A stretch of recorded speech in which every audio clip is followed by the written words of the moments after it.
Tantor Audio, a division of Recorded Books, presents The Billionaire's Assistant, an Enemies to Lovers office romance by Penelope Ryan. Narrated by Amelia Hugh. Chapter 1. The chandelier overhead sparkles as I step into the absolute bougiest bar I've ever seen. Gold crowning decorates the ceiling, with red velvet spread out on the floor, as if we're on some sort of red carpet. I almost laugh at the absurdity of it. "Isn't this place great?" Courtney asks, elbowing me gently. My eyes still wide in surprise, I simply nod. Sure it's great. If overpaying for drinks with a bunch of rich people is your idea of a good time. Which, for a Friday night in Seattle, isn't the worst way to spend your time. I'm just already dreading seeing what my bank statement will be after buying 1 or 2 drinks here. Besides, tonight we have something to celebrate, as Courtney had put it earlier. Although, even if we weren't celebrating, I'm sure she still would have come up with some reason to go out. But I'm starting a new job tomorrow, and that seems celebratory enough. I'm actually excited for it. It's a personal assistant job to the CEO of King Technologies, one of the biggest companies in the Seattle area. I still can't quite believe I got it, and it's paying more than my previous personal assistant jobs paid, so I'm thrilled. Money's been tight, especially after I had to pull so many strings to get us in here, Courtney goes on, pulling me from my thoughts. I've been wanting to come here for months. I chuckle. Courtney's always got a scheme up her sleeve. We met in college, and back then she was always the one who knew of the best parties, the best ways to get booze, and the best clubs in town. She was a real riot, and probably the main reason my college years were so fun. And now, just a few years later, she's still the life of the party. Or, more accurately, the one who brings me to the parties. Because if it weren't for her, sometimes I wonder if I'd ever have any fun at all. "How much are the drinks gonna cost here, Courtney?" I ask her quietly with a little laugh. I can probably barely afford half of one. She shoots me a look. "Olivia," she says, drawing out the word as if it contains vastly more syllables. "You're not going to be buying any drinks." I furrow my brows in confusion. "That's what all these rich men are here for." She giggles, and before I have time to open my mouth and object to that worrisome statement, she grabs my hand and pulls me deeper into the bar. We make our way through the crowd of men dressed in suits and women in cocktail dresses. I suddenly feel woefully underdressed in my simple black cotton dress. I'd bought it at TJ Maxx for about $18. Glancing at just a few of the women here, I'd guess their dresses are hundreds of dollars. The kind of price tag I'd only be willing to spend if the dress was for a wedding or something. Courtney blends in much better. Somehow, she always manages to look put together, effortless, and expensive, as if she belongs in these circles. Sometimes I wonder how much money she makes. It seems as if her job is always changing, and it's always something weird, too. She'll brush off my inquiries, saying she's in between jobs or starting some new exciting opportunity. But then I never get any real answers. Regardless, she's managed to at least make it look like her life is the greatest compared to everyone around her. It's part of what makes her so alluring. There's a dance floor in the middle of the bar, and Courtney pulls us right into the middle of it, twirling me around and laughing. She sways her hips, and I already see a few guys glancing our way. Self-conscious, I simply bob to the music, not trying to draw an inordinate amount of attention. Most of it falls on Courtney anyway, so I manage to avoid most of the stares. After a few minutes, though, my tension dissolves, and I start having more fun. The kind of fun I'm used to having around Courtney, throwing caution to the wind and just enjoying myself. We dance to the music, spinning each other around from time to time and laughing. Soon, though, a couple guys end up sidling up to Courtney and dancing with her as well, and eventually she chooses one and dances with him. I smirk, taking the opportunity to duck out of the dance floor and get a drink. I wade through the people and up to the bar. A line of glittering, probably expensive as hell, liqueurs line glass shelves behind the bar, and a handful of bartenders, all dressed in black, are taking orders and making drinks. I catch the eye of one of them, and he leans toward me.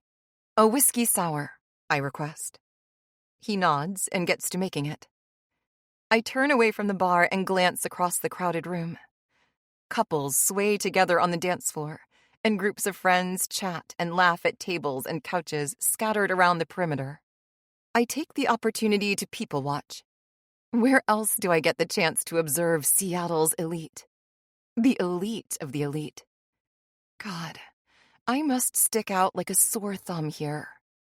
I wonder if everyone can tell. Look at that girl over there wearing an $18 TJ Maxx dress and ordering a drink with the cheapest whiskey the bartender has to offer. I smirk to myself. Whatever. It's going to be a fun night regardless. I hear the bartender calling my attention, and I turn around to grab my drink. "How much?" I ask, pulling out my purse. "$22, the bartender replies. I almost laugh out loud. Jesus, I guess it's a one-drink night for me. "Put it on my tab," I hear a deep voice say from beside me. I glance to the side, surprised, and when my eyes land on the man attached to the voice, my heart almost stops. Standing next to me is the absolute hottest man I have ever seen. Tall, dark hair, his eyes a piercing blue. He's dressed in slacks and a cream button-up, his sleeves rolled up just a few inches past his wrists. On one of those wrists sits a watch that I'm sure cost more than my car. I regain my senses and shoot him a perplexed look. "You don't have to," I start, but he waves away my concerns.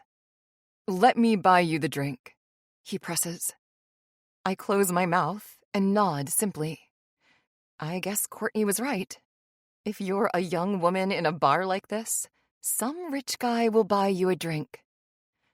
I take the whiskey sour from the bartender and take a sip. "Thank you," I say to the mystery man. He smiles, his blue eyes twinkling. "You're welcome. So, you're here alone?" I shake my head. I came with a friend. She's off dancing with someone. I glance across the dance floor, and it takes me a few minutes to spot her. I can't tell if the man she's currently entangled with is the same one from earlier. Either way, she's having a blast, and I'm not about to interrupt her. Besides, I might just end up having a fun night, too. I shoot a surreptitious look along Mystery Man's physique. Fuck, he's hot. "What are you drinking?" he asks me. "A whiskey sour," I respond. His eyes light up. "Whiskey," he says. "A girl after my own heart." I laugh, feeling butterflies dance in my stomach. "Yeah, I've always liked it." He grins. "You know, I'd take a whiskey sour right about now." He turns to the nearest bartender and orders himself one. In a few minutes, we have matching drinks in our hands. "So, what brought you and your friend here tonight?" he asks. I shrug. "She said she pulled some strings to get us into this place, so we had to check it out." I make a show of looking around. "Seems exclusive," I admit. He shrugs. "It kinda is." I raise my eyebrows. "Oh, so you must be pretty fancy to so casually be hanging out here." There's a slight edge to my tone. I'm teasing him, and I want to see how he takes it. To my delight, he laughs. A dimple on either cheek appears, and I feel myself go weak in the knees. God, how is this man so hot? "Not fancy, just connected," he settles on. I smirk. Connected, huh? That must be fun for you. Friends with all the rich Seattleites? Maybe I am a rich Seattleite. He wiggles his eyebrows at me. Ooh, even better. The minutes tick by as Mystery Man and I continue our conversation. One whiskey sour turns into two, and I find myself enjoying my time more and more. I cast glances toward the dance floor every so often just to check in on Courtney. She and the guy she was dancing with eventually move off to a couch on the sidelines, chatting and flirting away. And as much as I'd expected the crowd here to be stuck up and boring, Mystery Man is kind of great. He's funny, charming, and nice. I find myself leaning closer and closer to him, reaching out to touch him when I laugh. Suddenly, I feel someone large bump into me from behind, and I tip forward from the impact. I hear loud, boisterous laughter, and I turn to see that I've also got spilled drink sprayed across the side of my dress. I huff. Good thing it's already black. I move to get out of the way of this drunk asshole, but Mystery Man stands, moving beside me, and sternly taking the shoulder of the man who'd bumped me. "Hey," he says, his voice commanding. "Watch where you're going." The guy looks bewildered at the intrusion, glancing between me and him before sheepishly saying to me, "Sorry." Mystery Man lets go of his arm and stares him down until he walks away. He turns back to me, shaking his head. "You okay? Did he spill his drink on you?" He glances over me. I shrug. "It's no big deal." He nods, then stares at me for a long moment, long enough that the butterflies in my stomach increase. He's got this intense stare. A slow smile spreads across his face, and he looks slightly uncertain. "Would you want to get out of here?" he suggests. I grin. After the long conversation we've been having, I'd been hoping he'd eventually suggest that. "Yeah," I say. His smile widens. "Then let's go." I quickly gather my purse, shoot off a text to Courtney letting her know I'd snagged a guy for the night, not an uncommon message from either of us on a night out, and follow Mystery Man out of the bar. Chapter 2. He grabs my hand as we step out into the chilly evening air. The lights of downtown Seattle sparkle as he turns right and leads us down the street. I keep casting glances his way, up at his dark hair, his chiseled jawline. I've had hookups before, but never one this hot. I shiver in anticipation. "Where are we going?" I ask as we cross the street. "There," he says, inclining his head to the hotel in front of us. It's a nice one. One of those expensive downtown Seattle ones. I raise my eyebrows at him. "You from out of town?" I ask. He chuckles. "My company always has a few rooms reserved here. For telecommuters, out-of-town clients, things like that." I force my expression to remain neutral. His company? Fuck. He wasn't kidding when he'd said he was a rich Seattleite.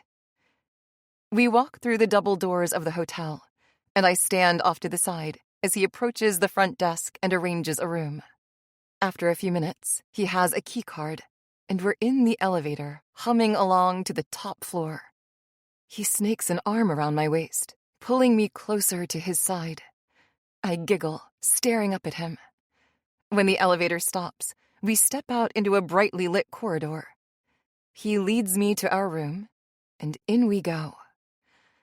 I have to make an effort to hide my surprise at the size of the room.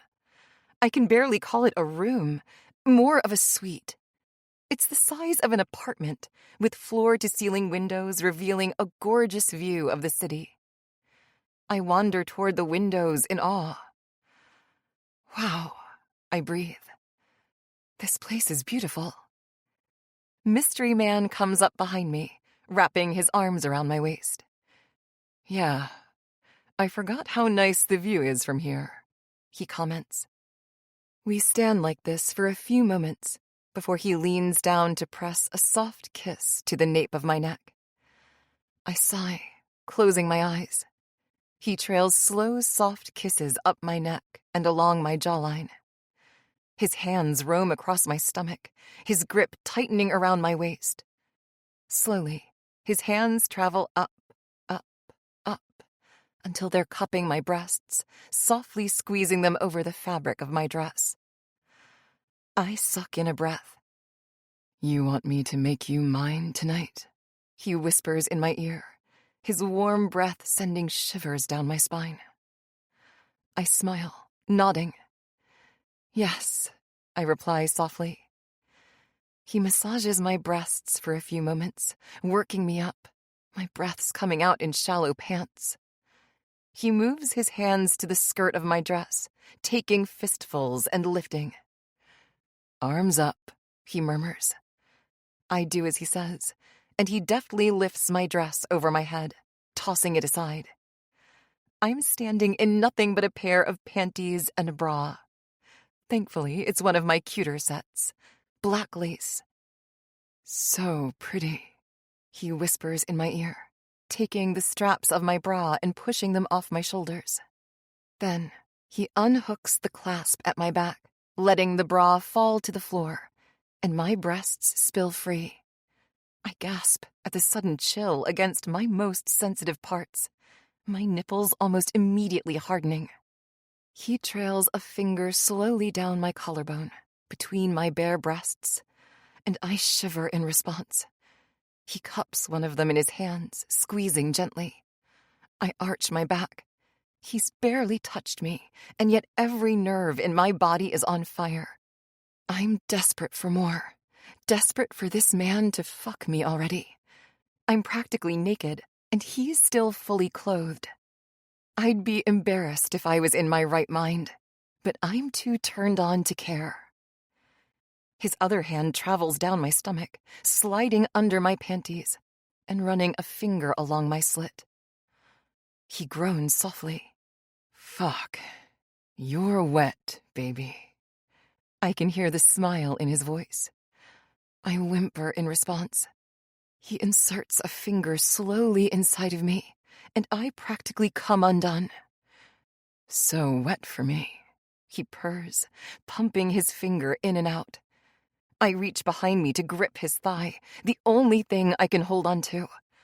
He curls his finger inside of me, pressing deliciously against my G-spot, and I cry out in ecstasy, throwing my head back against his shoulder. Oh, I pant. Yeah, he teases, doing the same motion again. I moan, bucking my hips against his hand, desperate for more. He chuckles, inserting a second finger inside of me, pumping away. Still thrusting his fingers in and out of me, he reaches his thumb up to find my clit, rubbing in time with his thrusts. I gasp, practically seeing stars. Fuck, this guy knows what to do with his hands. I don't think I've ever been with someone who got me here so quickly. I'm close to coming, and it's only been a few minutes. He picks up speed, listening to my moans and movements, and making adjustments accordingly. It's like he can read me like a book, knows exactly how I'll react, and what will push me over the edge. My body tenses as the pleasure builds, my moans becoming more and more high-pitched. He hooks his free arm under my knee, pulling my leg up and bracing my body against his. Relax, sweetheart. Let go. I've got you. The pressure builds and builds, and I cry out as my orgasm crashes into me, my body collapsing back against his. Immediately, I'm swooped up into his arms, my legs still shaking from my orgasm. I moan softly, still panting, as the afterglow courses through me. He wastes no time in striding across the room and to the bed. He sets me down gently, hooking a finger under the band of my panties, and slowly pulling them down my legs, tossing them away. He meets my gaze, grinning as he unbuttons his shirt, then his pants, taking off everything until he's fully naked in front of me. I take a moment to scan his body. Muscled abs, strong arms. Fuck, he's hot. I see him grab his wallet from the floor, pulling out a condom, quickly opening it, and putting it on. He climbs onto the bed, crawling over me. He stops at my breasts, leaning down to take one into his mouth and suck, flicking his tongue across my nipple. I moan softly, reaching down to run my fingers through his hair. He trails kisses across my chest to my other breast, doing the same until I'm a complete whimpering mess again. He raises his head to look me in the eye, crawling higher so that we're eye to eye. He positions himself between my legs, and I can feel his cock at my entrance. My stomach tightens in anticipation. Suddenly, he grabs both of my wrists, pulling them up and pinning them down above my head. I gasp in shock, and then he's entering me, filling me deeply. I cry out, arching my back and rocking my hips toward him. Holding both my wrists down with one hand, he steadies himself against the bed with the other and starts thrusting hard. My body jostles against the bed, and I moan in time with his thrusts, overwhelmed by the feeling of his cock deep inside me. And not just that, the dominance, the way he's holding me down, my arms pinned above my head. It's the hottest thing anyone's ever done to me. I writhe beneath him, feeling the pleasure building again. "You like that?" he murmurs, his voice thick with pleasure. I nod. "You like me holding you down while I fuck you?" I gasp at his vulgar words, shocked to find that it turns me on even more. "Yes," I breathe. "God, yes." I close my eyes, leaning my head back against the mattress. He chuckles softly, not losing pace. "You ever been fucked like this before?" "No," I admit, panting. He smiles, leaning down to nibble on my ear. "Glad to be your first," he murmurs, his warm breath against my skin only driving me crazier. He picks up speed, slamming himself into me harder and harder. My eyes squeezed shut, I groan helplessly at the overwhelming sensation, my pleasure building. I usually can't come from penetration alone, but shockingly, I can feel an orgasm nearing. "Oh my God," I whine desperately. "I'm gonna come." "That's a good girl," he murmurs, and his words send me over the edge. My second climax of the night hits me so hard that I practically scream, writhing beneath him and whimpering. He pumps into me a few more times before finishing himself, then collapsing on top of me. Panting, he presses a soft kiss to my temple, then rolls off of me, lying beside me on the bed. Still in shock, I stare up at the ceiling. Holy shit. I just had the absolute best sex of my life. Mystery Man wraps an arm around me, pulling me toward him. We lie together in the afterglow of our orgasms for a few minutes, before he gets up and heads toward the kitchenette on the other side of the room. "Water?" he calls. "Yes, please," I say. I suddenly feel so exposed and embarrassed. I glance around for my dress, realizing it's on the other side of the room. He comes back in seconds, handing me a glass of water. I smile at him before taking a drink. I watch as he makes his way to the pile of clothes on the floor, methodically dressing himself. After finishing my water, I do the same, awkwardly dashing across the room to my dress and slipping it on. Suddenly, I see the clock on the far wall, and my eyes widen. "God, it's late," I comment. "It's almost 1 a.m. Fuck. I should have known better than to go out the night before starting my brand new job. I'll be lucky to get 4 hours of sleep at this rate." "I have to go," I say apologetically, glancing around for my purse. "So soon?" he asks. "I'm sorry," I tell him, grabbing my purse from the counter. "I have a big day tomorrow. A new job, actually. So I have to get home and go to sleep." He laughs. "Fair excuse." I pause at the door.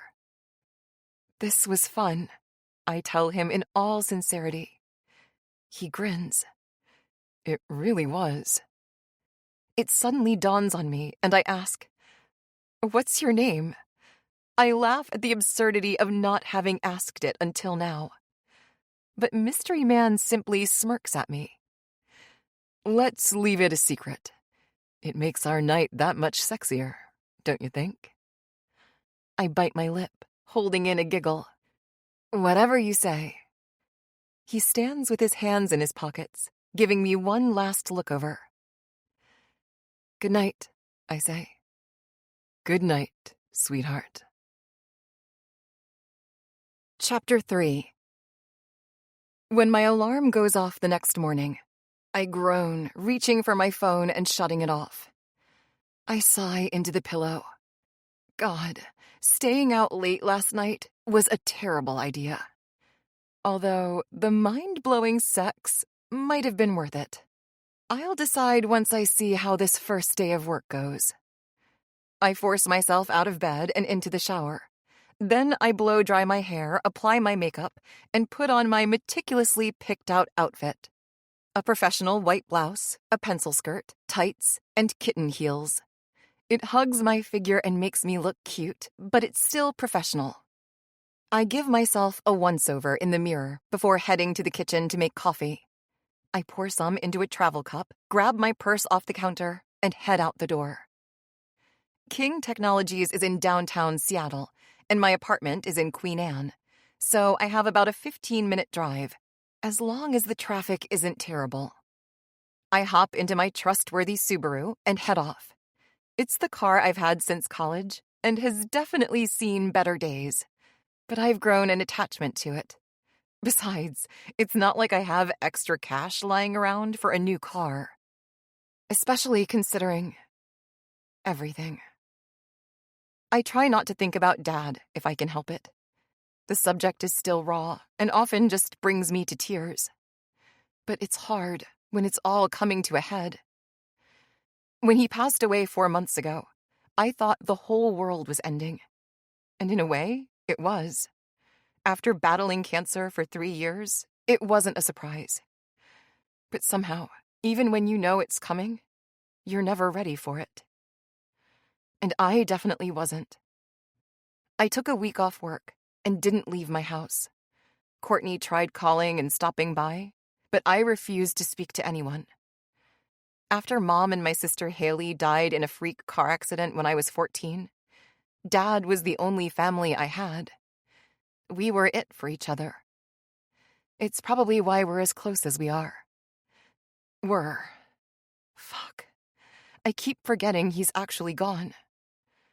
All his assets went to me, which wasn't a lot, considering so much of it was eaten up in medical bills.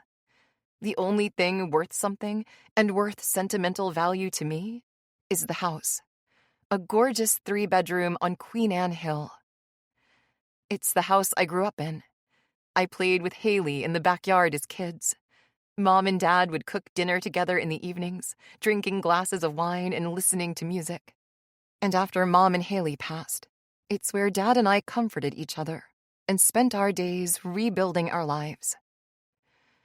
With everyone gone, it's the only thing I have left of them. Literally. The only thing that matters. The only problem is that with Dad's medical bills, the house isn't quite mine. Not yet. Not until I pay off the balance. Apparently, all of Dad's assets need to be liquefied to pay off his debt, and then anything left over goes to me. And since his other funds weren't enough, the house has to go. Unless I can pay off the difference. It's surprisingly not an enormous amount, but also not an amount I happen to have on hand. Big enough to be intimidating, but small enough to be achievable. With some luck, at least. It's part of why I started looking for new jobs, why I jumped at this opportunity at King Technologies. With the salary I'll be making, I should be able to pay off the medical debt in 6 months or so. As long as I basically live off of ramen noodles and turn off my electricity. But it's a sacrifice I'm willing to make. I make my way downtown, past the fancy restaurants, hotels, and companies. I even see the bar Courtney and I were at last night, and I smile to myself, thinking of Mystery Man. God, the sex was good. Courtney had texted me this morning asking how it went, and I'd told her we'd need to get together and catch up. I see King Technologies come into view, and I see the parking garage for their company. I'd been emailed a temporary parking pass until I get my ID. So I pull up, showing the pass on my phone to the man at the gate, and he ushers me in. I park quickly, gathering my things and heading to the elevator. King Tech is on the top floor, so I wait patiently as the elevator hums its way upward. When the doors open to King Tech's lobby, I step out to see a brightly lit, minimalistic workspace. A large wall about 10 feet wide sits right behind the receptionist desk, separating the lobby from the main workspace. I can see clusters of desks beyond it. A kind-looking receptionist sits behind the front desk and looks up when I enter. "Hi," I say with a smile, stepping forward. "I'm Olivia Riley. I'm Asher King's new personal assistant." Asher King, the CEO of King Tech. From what I gathered in my quick Google search of the company, he and his 2 brothers started it 5 or so years ago. His father also owns some tech company that's been around for ages. King Tech is a frontrunner in virtual reality, less focused on the gaming aspect and more on how it could help advance medical science. They're well known for their applications to help doctors practice complicated surgeries in VR before performing them in real life. "Yes," the woman says. "Follow me. I'll show you to your desk."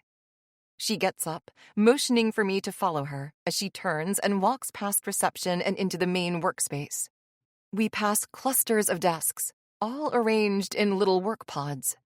"I'm Melinda," the woman says over her shoulder with a smile. "Nice to meet you," I say. Finally, we reach a cluster of 2 desks near the back, one of them empty. "This is your desk," she says. "And this is Ben." She motions to a young man sitting in the opposite desk. He smiles warmly at me. He's Aiden's personal assistant. "Aiden?" I ask. "One of the King brothers," Ben chimes in. "You get Asher, I get Aiden." I nod. "And the third? There are 3, right?" Melinda rolls her eyes. "Alec, yes. He pretends he doesn't need an assistant. Just means he's here all hours doing more work than he needs to." She chuckles. "Ben will show you around. Have a nice first day." She gives me a kind pat on the shoulder before walking off, her heels clacking across the linoleum. I turn to Ben. "Nice to meet you, Ben," I say. "I'm Olivia." "Oh, the pleasure's mine," Ben says, leaning forward, resting his elbows on the desk. He looks to be about my age, mid-20s perhaps, with light brown hair and really fun style. His jeans are cuffed, with colorful socks peeking out underneath. "I've been the only PA here for too long. It just means Asher and Alec's shit gets thrown on me, too." He rolls his eyes. "I'm in desperate need of help." I laugh. "Well, I'm happy to lend a hand." I put my purse on my desk and take a seat. Ben's and my desks are facing each other, so it's easy for us to continue our conversation. "So what's the culture here?" I ask. "Is it a fun environment?" Ben shrugs. "Mostly. People are nice. The King brothers can be intense, but I guess that's how it is when you're running a billion-dollar company and are too rich for your own good." "When can I meet them? Or at least Asher?" Ben glances at the time on his phone. "You have a meeting to meet Asher here in about 20 minutes. In the meantime, I'll show you around." He gets up from his desk and motions for me to follow. He leads me to the break room with fridges, tables, and complimentary snacks. Then he takes me on a tour of the conference rooms, points out where the bathrooms are, and introduces me to a few other employees. Finally, with a glance at his phone, Ben concludes it's time to head to Asher's office. We head down a separate hallway, and Ben points out 3 offices, each for one of the King brothers. "This is Asher's," Ben says, stopping at one and knocking on the door. A deep voice from inside calls, "Come in." Ben steps in first, and I follow. "Asher, this is your new assistant," Ben says. "Olivia Riley." I glance up as I pass the threshold, my eyes landing on Asher King. At first, he just looks like a man in a business suit seated behind a desk. But as he stands, he starts to look more and more familiar. And suddenly, it hits me. The muscled arms, the tall stature, the intense stare. My mystery man from last night. Shit. It's my first day on the job, and I've already fucked my boss. Chapter 4. Asher's face goes white, and his eyes widen, but only for a split second. Then his expression is back to normal, neutral. "Olivia," he says, his voice even. The same voice that had called me baby and sweetheart last night. "Nice to meet you." I pause, trying to gather my racing thoughts. "Nice to meet you too," I manage. Asher glances to Ben. "You can go, Ben. I'll catch Olivia up to speed." Ben shoots me a smile before ducking out, oblivious to the tension in the room. The door shuts behind him, casting Asher and I into an uncomfortable silence. Holy shit. Holy shit.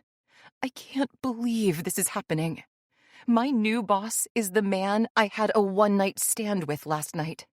How is this real? For a moment, a horrible thought rushes through me. Could I lose my job over this? Could Asher find some way to terminate my employment before it even starts? Possibly on the grounds of a conflict of interest? After all, having slept with your employee is a huge no-no. "I see from your resume that you have quite a bit of experience as a personal assistant," Asher says, taking a seat at his desk. I stand there, numb. He's talking about my resume? Shouldn't we address the elephant in the room? Asher glances up at me. "Sit, please." He gestures to the chair in front of his desk. I do as he says, padding across the large office to take a seat in front of him. God, he's so attractive up close, just as hot as he was last night. But I push those thoughts from my mind. Permanently. This is no longer Mystery Man from last night.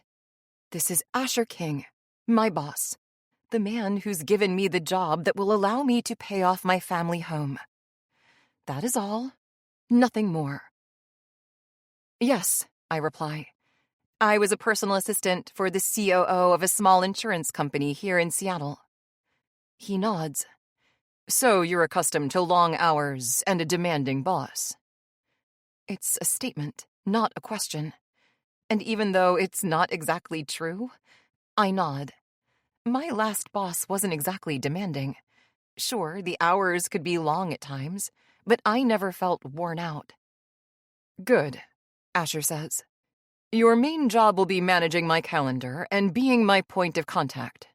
I'll also need you to develop presentations, reports, documents, and the like." I nod. I'm familiar with all these things.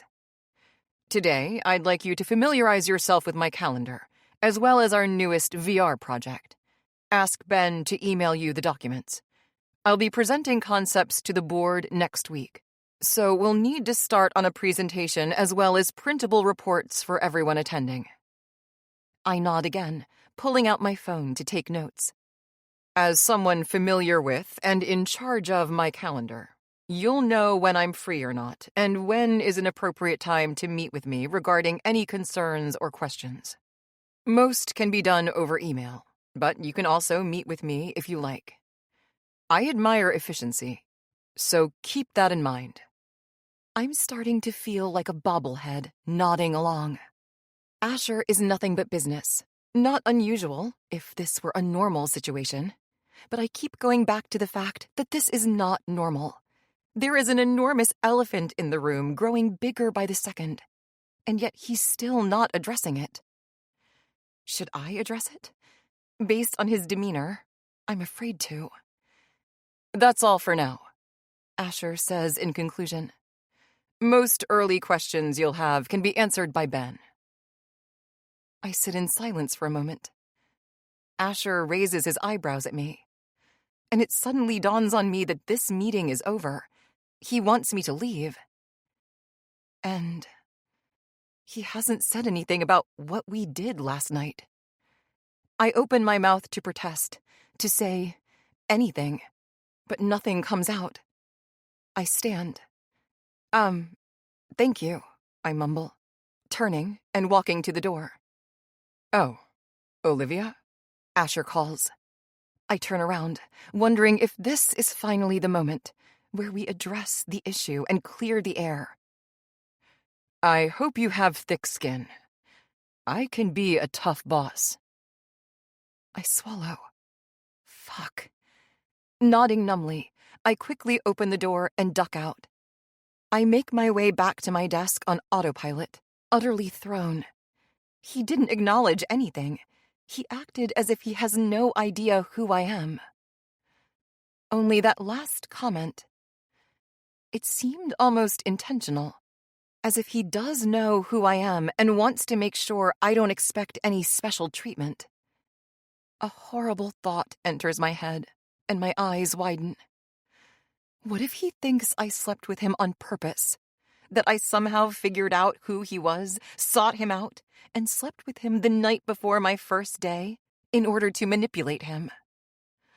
Panic sets in at that thought. Shit. Ben must notice my expression upon sitting down at my desk, because he says, "You okay?" I shake my head. Yeah, just a little overwhelmed, I guess.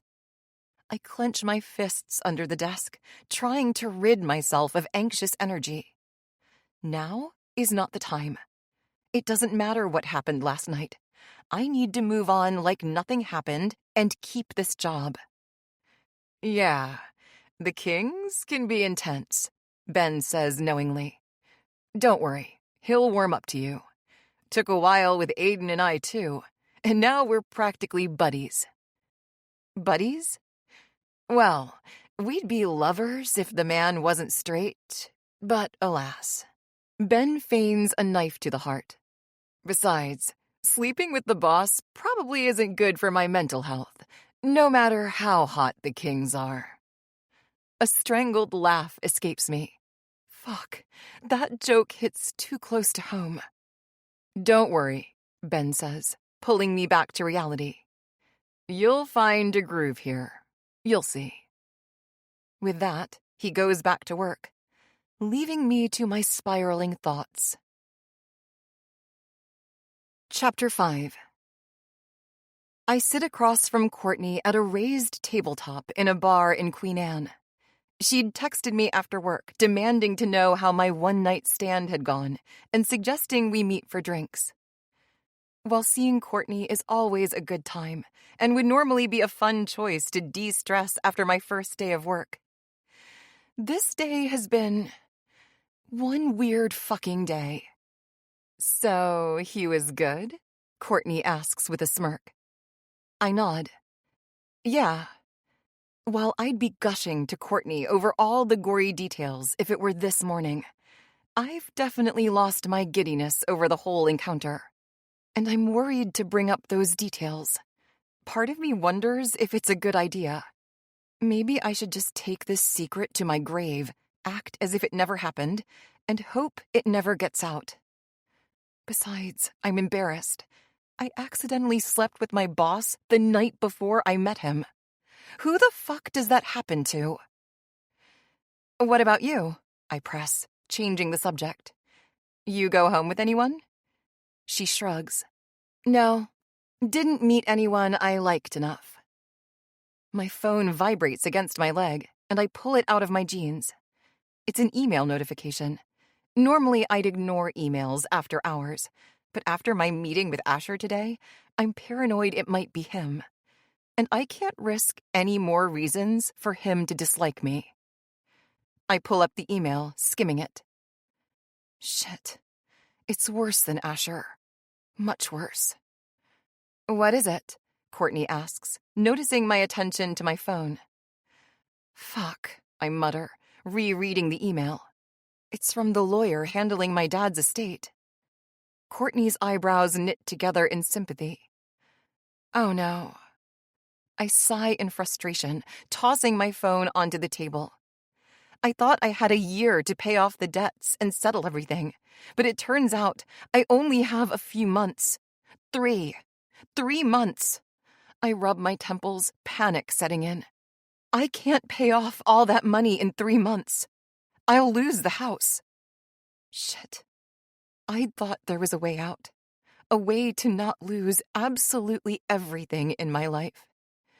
Maybe my family had to go, but at least I'd get to keep the house with all their memories. But no.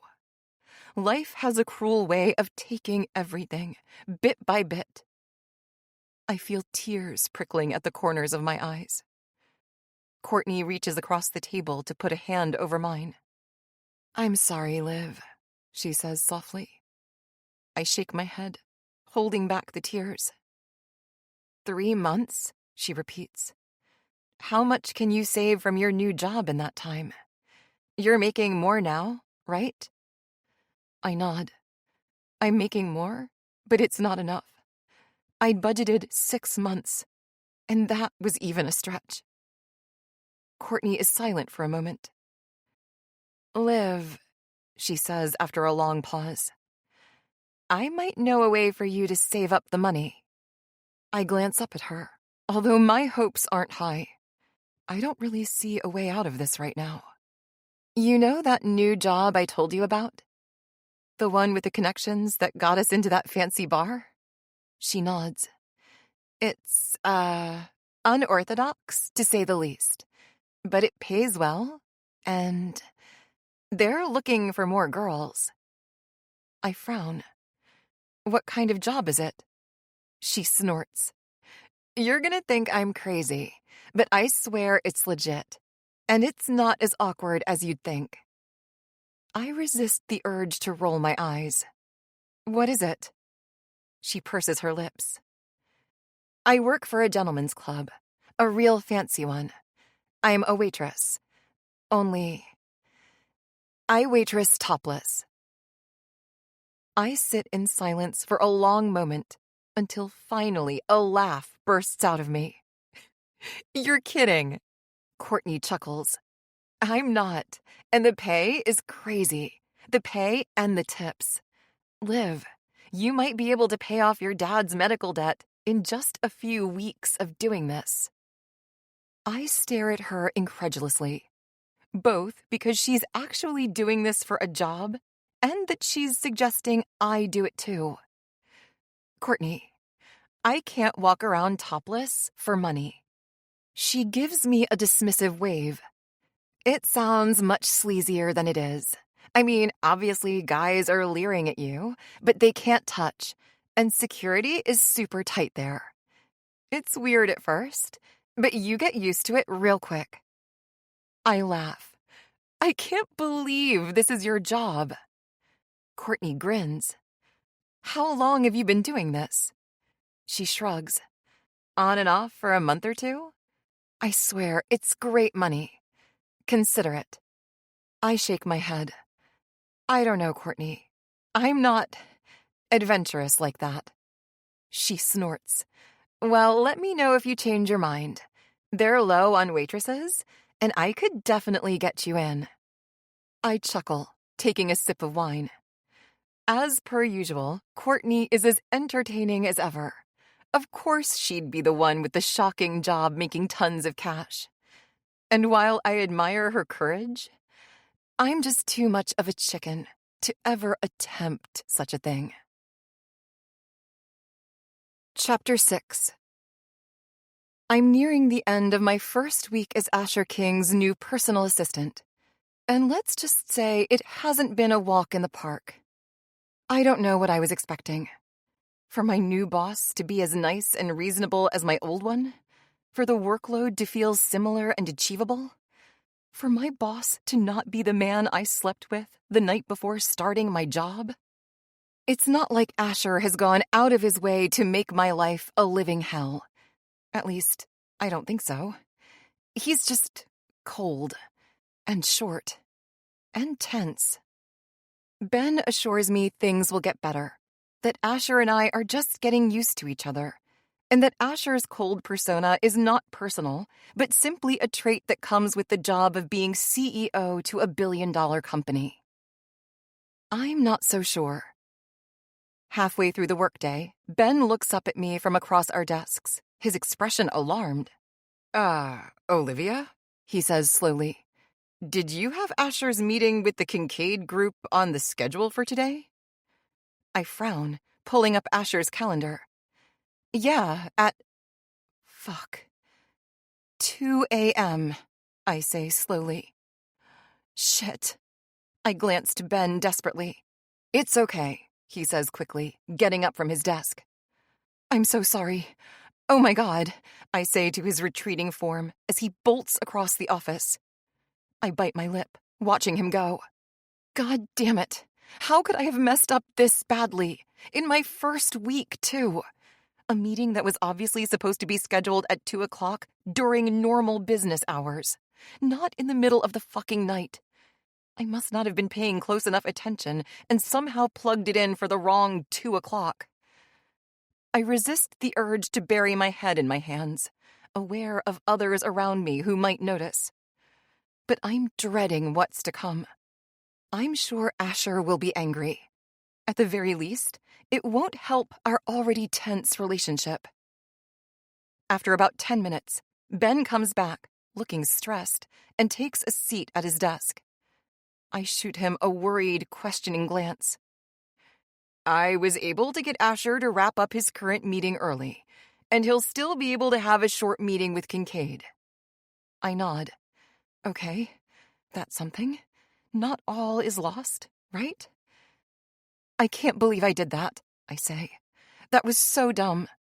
I'm sorry. Ben shakes his head, trying to calm me down. You're fine. It happens sometimes. Not the end of the world. I nod, trying to believe him, but the knot in my stomach refuses to settle. And when half an hour later I receive an email from Asher, my heart drops. Come to my office. I feel sick to my stomach. Gritting my teeth and deciding to get this over with as fast as possible, I stand from my desk and hurry down the hallway with the King's offices. I pause briefly outside Asher's to take a deep breath. And then I enter. Asher looks up from his desk, a frown on his face. Typically, I ask that people knock. My eyes widen. Sorry, you emailed and shut the door. I do as he says, turning to face him. Silence reigns for a few unbearable heartbeats as Asher stares me down. Finally, he says, You forgot to add a very important meeting to my calendar. I know, I say, trying to keep my voice even. I accidentally put it in for the wrong time. I thought I'd put 2 p.m., but it was a.m., and it doesn't matter what you tried to do. What matters is that 2 meetings of mine were cut short today. I swallow, every nerve in my body on fire. I can feel heat creeping up my cheeks and a lump forming in my throat. I'm sorry, I say. That doesn't matter. Asher leans back in the chair. The meeting with Kincaid Group wasn't overly consequential. But what if that had been a meeting with investors? What if it had been a meeting that cost the company millions of dollars? I'm silent, sure that whatever I say won't be enough. I need an assistant I can rely on, he goes on. And suddenly, I have a horrible feeling in my gut that I might be about to get fired. I cling tight to my composure. "Can you be that for me?" he demands, his voice tight. I nod immediately. "Yes, I can. This won't happen again." My voice is small, and I hate myself for it. The fact that I'm standing here and letting this man speak to me this way. But I need this job, and I can't risk losing it. "You can go, Olivia," he says, turning away from me and back to his computer. I slip out of his office seconds before the tears start falling. Furiously wiping them from my cheeks, I make a beeline for the bathroom, locking myself in a stall and taking deep breaths until my tears subside. I'd been so excited, so hopeful about working for King Technologies, a leader in the industry, one of the top companies in Seattle. I'd been excited to start a new chapter in my life, especially after the tragic ending of my last one. And not only has it been tense and awkward beyond belief, but now I'm officially on my boss's bad side. Asher King, arguably the most powerful man in Seattle, hates me. Chapter 7. I move through the rest of the work week in a haze. I manage to get by without further upsetting Asher, although his cold demeanor doesn't change in the slightest. When 5 p.m. Friday rolls around, I'm more than ready to get the hell out of the office and spend 2 whole days away from here. Ben gives me a sympathetic pat on the back before leaving, knowing what a rough start I've had to the new job. "For what it's worth, I like you," he says. "And don't worry, things with Asher will work themselves out." When I get home, I immediately dump my purse on the counter and collapse on the couch. I glance around my small apartment.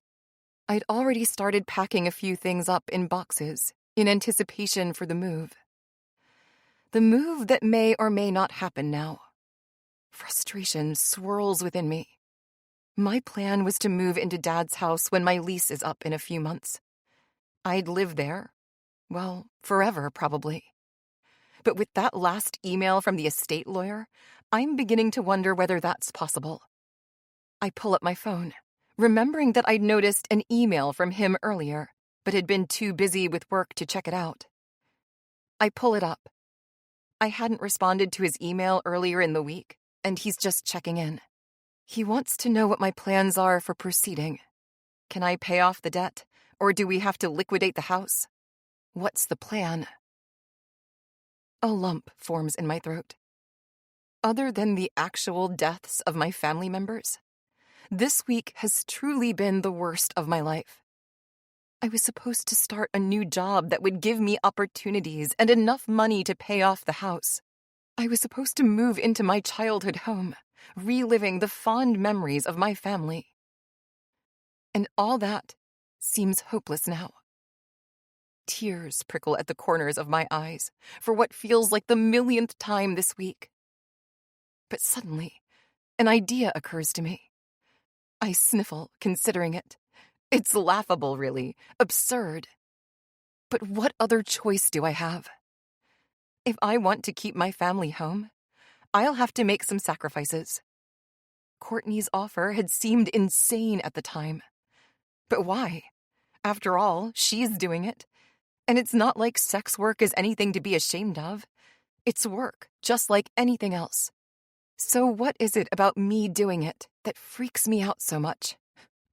Am I a prude? Besides, it's barely sex work. It's not like I'd be having actual sex with anyone. I square my shoulders, suddenly determined. It's an opportunity that has basically fallen into my lap. Who am I not to take it? Courtney said the money was incredible. I can't pass up on it. Before I have time to talk myself out of it, I pick up my phone and call Courtney. She answers after a few rings. "Hey," I say. "That job you were talking about the other night? Is the offer still good?" She laughs in surprise. "Hell yeah, it is." I take a deep breath. "Then I'll do it." Chapter 8. I stand in the changing stall in the locker room, staring down at my attire, or in all honesty, lack thereof. Courtney had been thrilled to get my call. In fact, she was heading to work tonight and was certain her boss would be happy to have me start today. So I gathered what little courage I could muster and met Courtney at the Gentlemen's Club, as she called it. I always thought that was just a euphemism for a strip club, but apparently I'm wrong. Courtney explains that a gentleman's club caters to a much more elite clientele, which is partly why she and the other waitresses get paid so well. We'd gone in the back entrance. I'd met with her boss, a somewhat stern older woman, who asked if I had waitressing and customer service experience. I told her I did. She gave me a once-over, shrugged, and said they were short-staffed, so they'd hire me on for the time being at least. I'm not sure whether to be relieved or worried. Courtney had led me to the dressing rooms, where matching outfits wait for all the waitresses. I'd grabbed mine and gone into a changing room. Now, staring down at myself, I begin to doubt whether I can actually do this. I'm wearing sheer tights, a high-waisted black miniskirt, and a pair of heels. No top, obviously. That was the whole deal. The reason the waitresses are paid well, and the reason why I'm taking this job. I glance down at my breasts. They're a small C-cup, big enough to be a handful, but small enough to remain perky. I really did think I could do it. I really did. But now my stomach is infested with butterflies, and I'm not so sure anymore. I take a deep breath, rubbing my temples. I think of my childhood home, of how desperately I want to save that house. And, as of now, this is my best bet, especially considering things at my new job are iffy at best. Who knows? Asher could decide to fire me at any moment. Olivia, you ready? I hear Courtney call from outside the dressing room. I take one last deep breath and slide the curtain aside, stepping out. Courtney is in the same outfit as me, although she looks much more comfortable than I feel. I wonder if my nerves are obvious. Courtney gives me a comforting smile. Don't worry. Like I said, the guys here are respectful. Besides, once you get paid and see the tips, you won't care anymore. She laughs, twirling around. She guides me through the locker room, out into a hallway, and then down to the kitchens. She shows me where to punch in orders, where to pick them up, and how the system works. Then she hands me a tray of drinks. Just walk around offering these. Ask if they have special orders. If so, bring them to the kitchen. I nod, trying to memorize everything. And if you have questions, just come ask me. She gives me a quick pat on the shoulder. Okay, shift starts now. She clickety-clacks her way down the hallway, and I follow her. We take a right, and suddenly we're stepping out into a large room. There are already waitresses milling around, carrying trays between tables, couches, and chairs. Men, mostly dressed in suits, lounge around, drinking or smoking. A stage off to the left has a few girls dancing, surprisingly in less clothing than I even have on. Stepping out into the room, I suddenly feel more self-conscious than I've ever felt. Even though there are plenty of other women just like me in various states of undress, I feel as though every eye in the room is suddenly upon me. And I'm not totally wrong. I can feel the gazes landing on me as I make my way out into the room. I feel a hot flush creep up my cheeks, and I will myself to calm down, to at least look happy and composed. "I'll take one of those," a voice calls out to me, halting me in my tracks. I mentally shake myself. Right. I'm supposed to be asking if these men want drinks. "Of course," I say, forcing a smile, and reaching for one of the cocktails on my tray. I hand it to the middle-aged man sitting before me in a plush leather armchair. He smiles at me, his gaze lingering on my breasts for a moment, before turning back to the conversation he'd been having with 3 other men at the table. Just like Courtney had said, this place is unlike any strip club I've ever been to. Not that I've been to many, but unlike the low lights and seedy characters, this place has a bit more elegance? It's a strange word to apply to a place where I'm walking around topless, but it's true. The men are all dressed nicely. The furniture and decor look expensive and on trend. Fancy cocktails come from the kitchen, and the music is soft, low enough to have real conversation over. I mill about the room, stiff and awkward at first, but slowly I begin to relax. Once you get used to the higher amount of stairs, it really isn't that much different than actual waitressing. So I try to push any uncomfortable thoughts to the back of my mind and focus on the work. "Can I order a drink, honey?" a deep voice asks, while a hand simultaneously touches the bare skin of my lower back. I initially stiffen. Courtney had said the guys weren't allowed to touch the girls, although I'd kind of assumed that meant anywhere private. Is touching someone's back allowed? I turn to see a middle-aged man standing beside me, grinning down at me. He gently prods me forward with his hand, close enough that my bare breasts almost brush against his suit jacket. I clear my throat, taking a small step back, but forcing a wide smile on my face. "Of course," I say. "What can I get you?"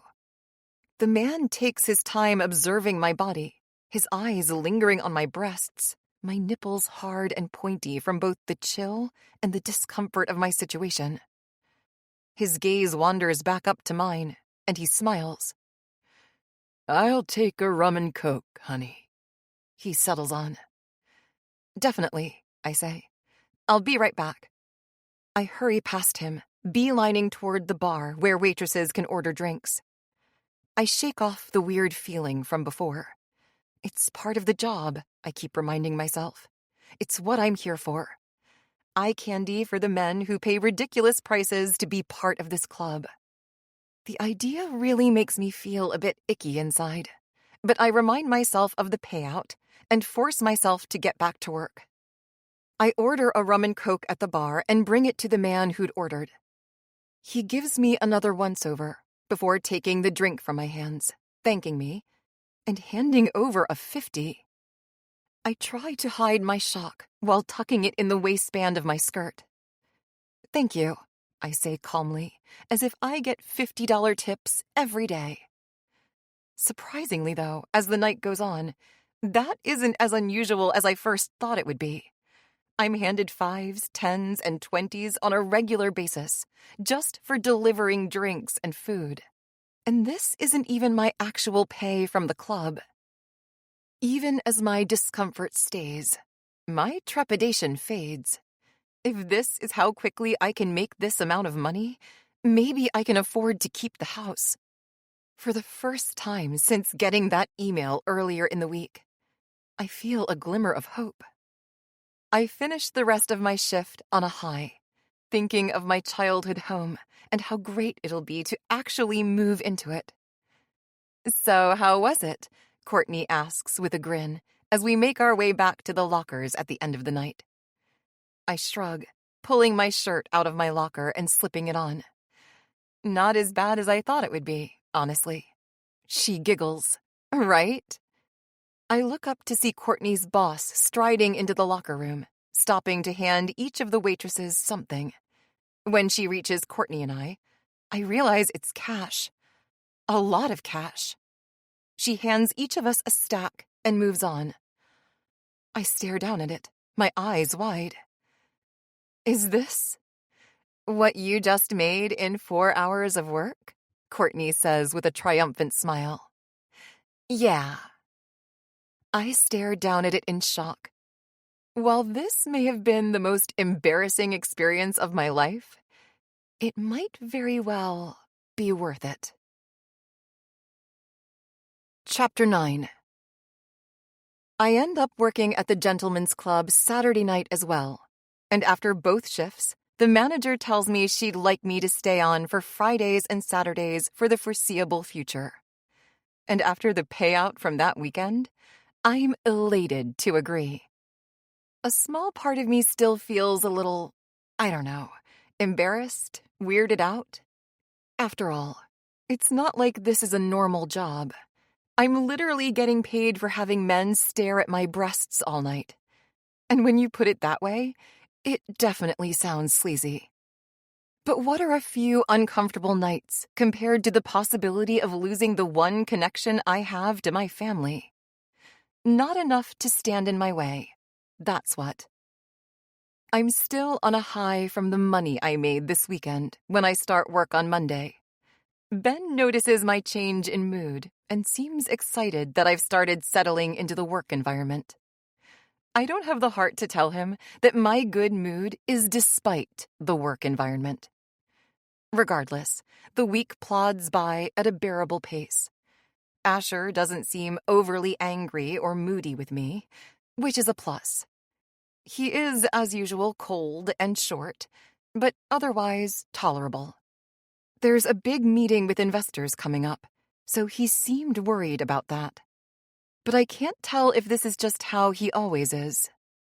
I presume that's it.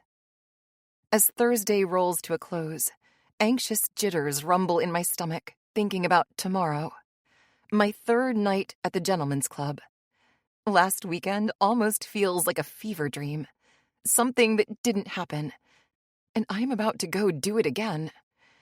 My laptop pings, and I look down to see a new email in my inbox. I open it to see a message from Asher, and my stomach tightens. I groan. Ben looks up from his desk. What is it? I meet his gaze with a worried expression. Asher wants me to stay late tonight. Something about the meeting with investors. He purses his lips. Yeah, that happens from time to time around here. Glad Asher finally has his own assistant. If you weren't here, it'd be me. He shrugs, shooting me a sympathetic look and shutting his laptop. I look to him in desperation. But he hates me. I don't want to hang out with him alone. For more than just that reason. But Ben doesn't need to know that. Don't know what to tell you, Ben says. He looks sympathetic, but not enough to give up his Thursday night to help me out. Which I truly can't blame him for. It's not his job. It's mine, unfortunately. Don't worry, he says, shrugging on his jacket. Things will get better between you two. I promise. And with that, he grabs his backpack and heads out. I watch over the next few minutes as the majority of the employees gather their things and shuffle out. It's a little after 5 p.m., and the office is basically empty. I sigh, staring down at my computer screen. I assume Asher wants me to continue my work on his presentations and reports, so I pull up the documents. A new email in my inbox grabs my attention, though, and I open it.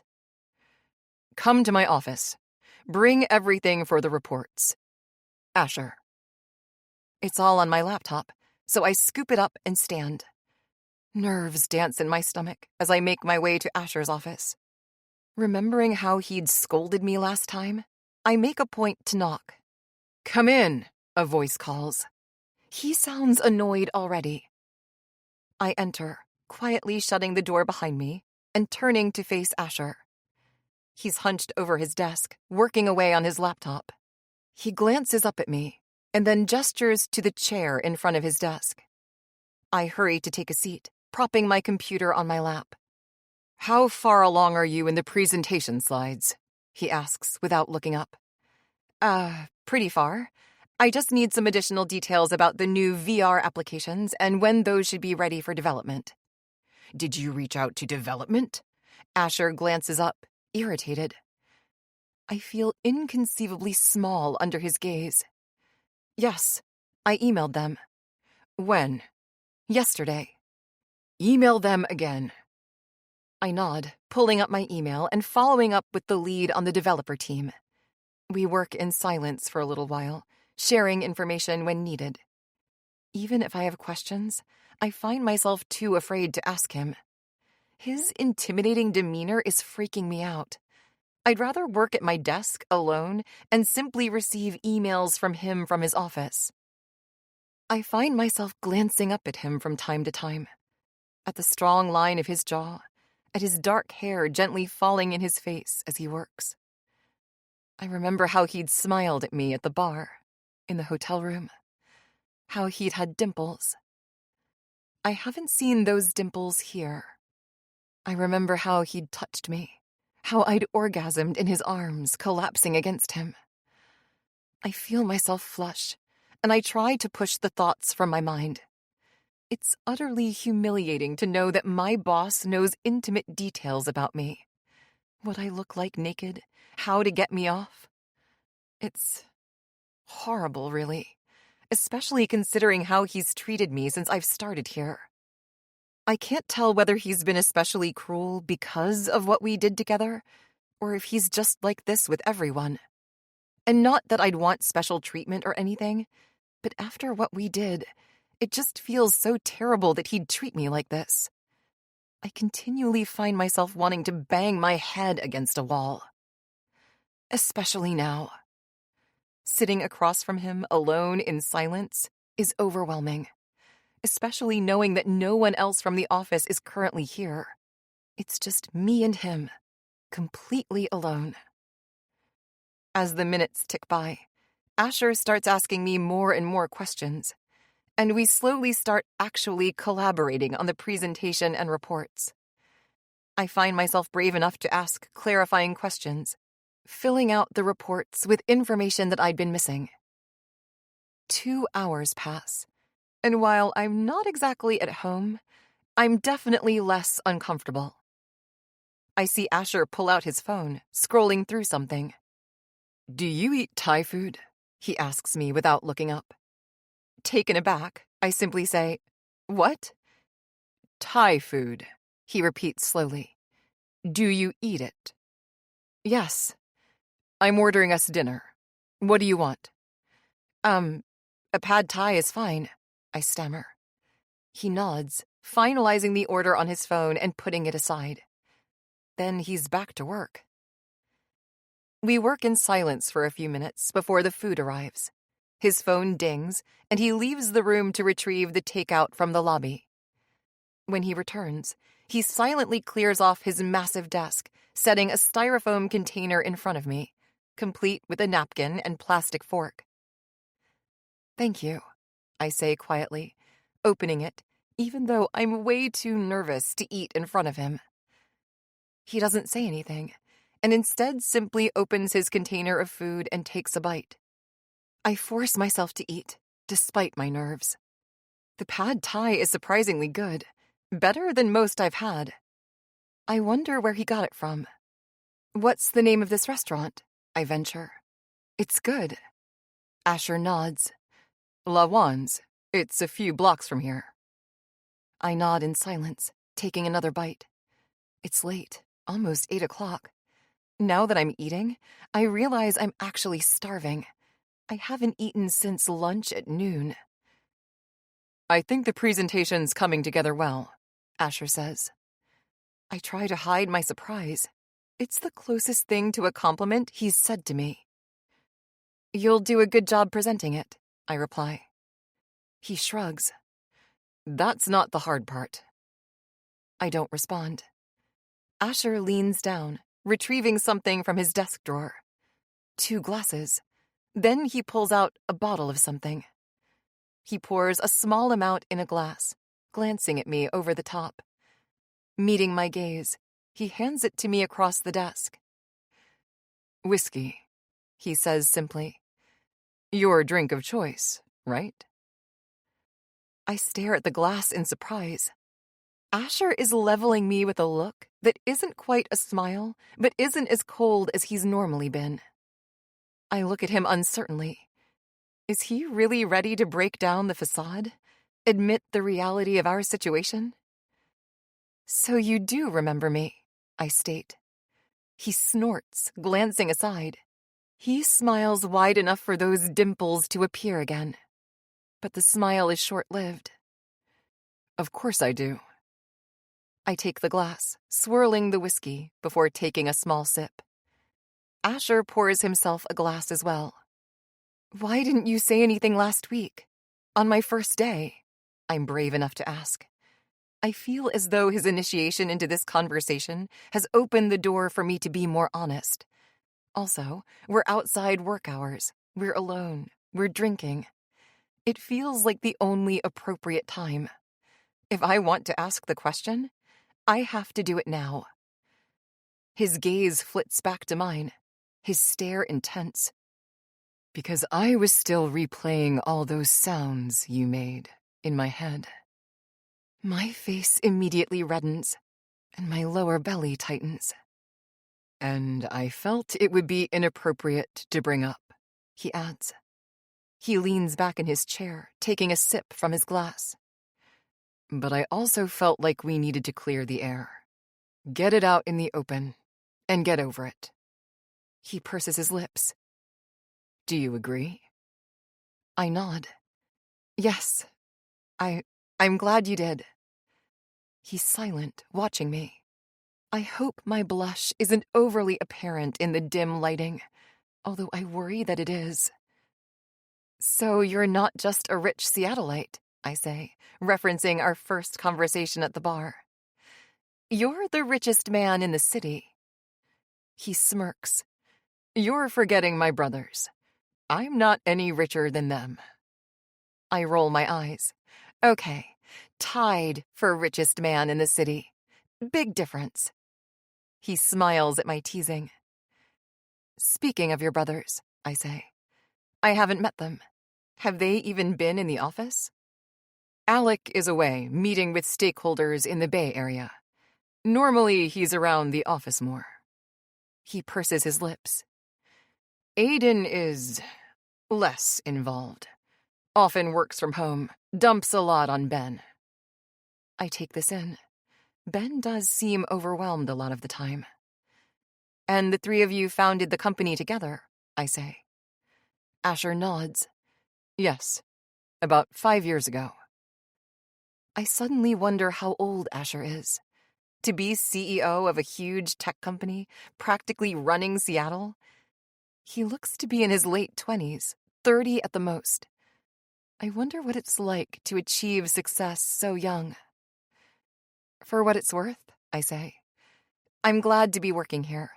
I appreciate the opportunity, and I want to do a good job here.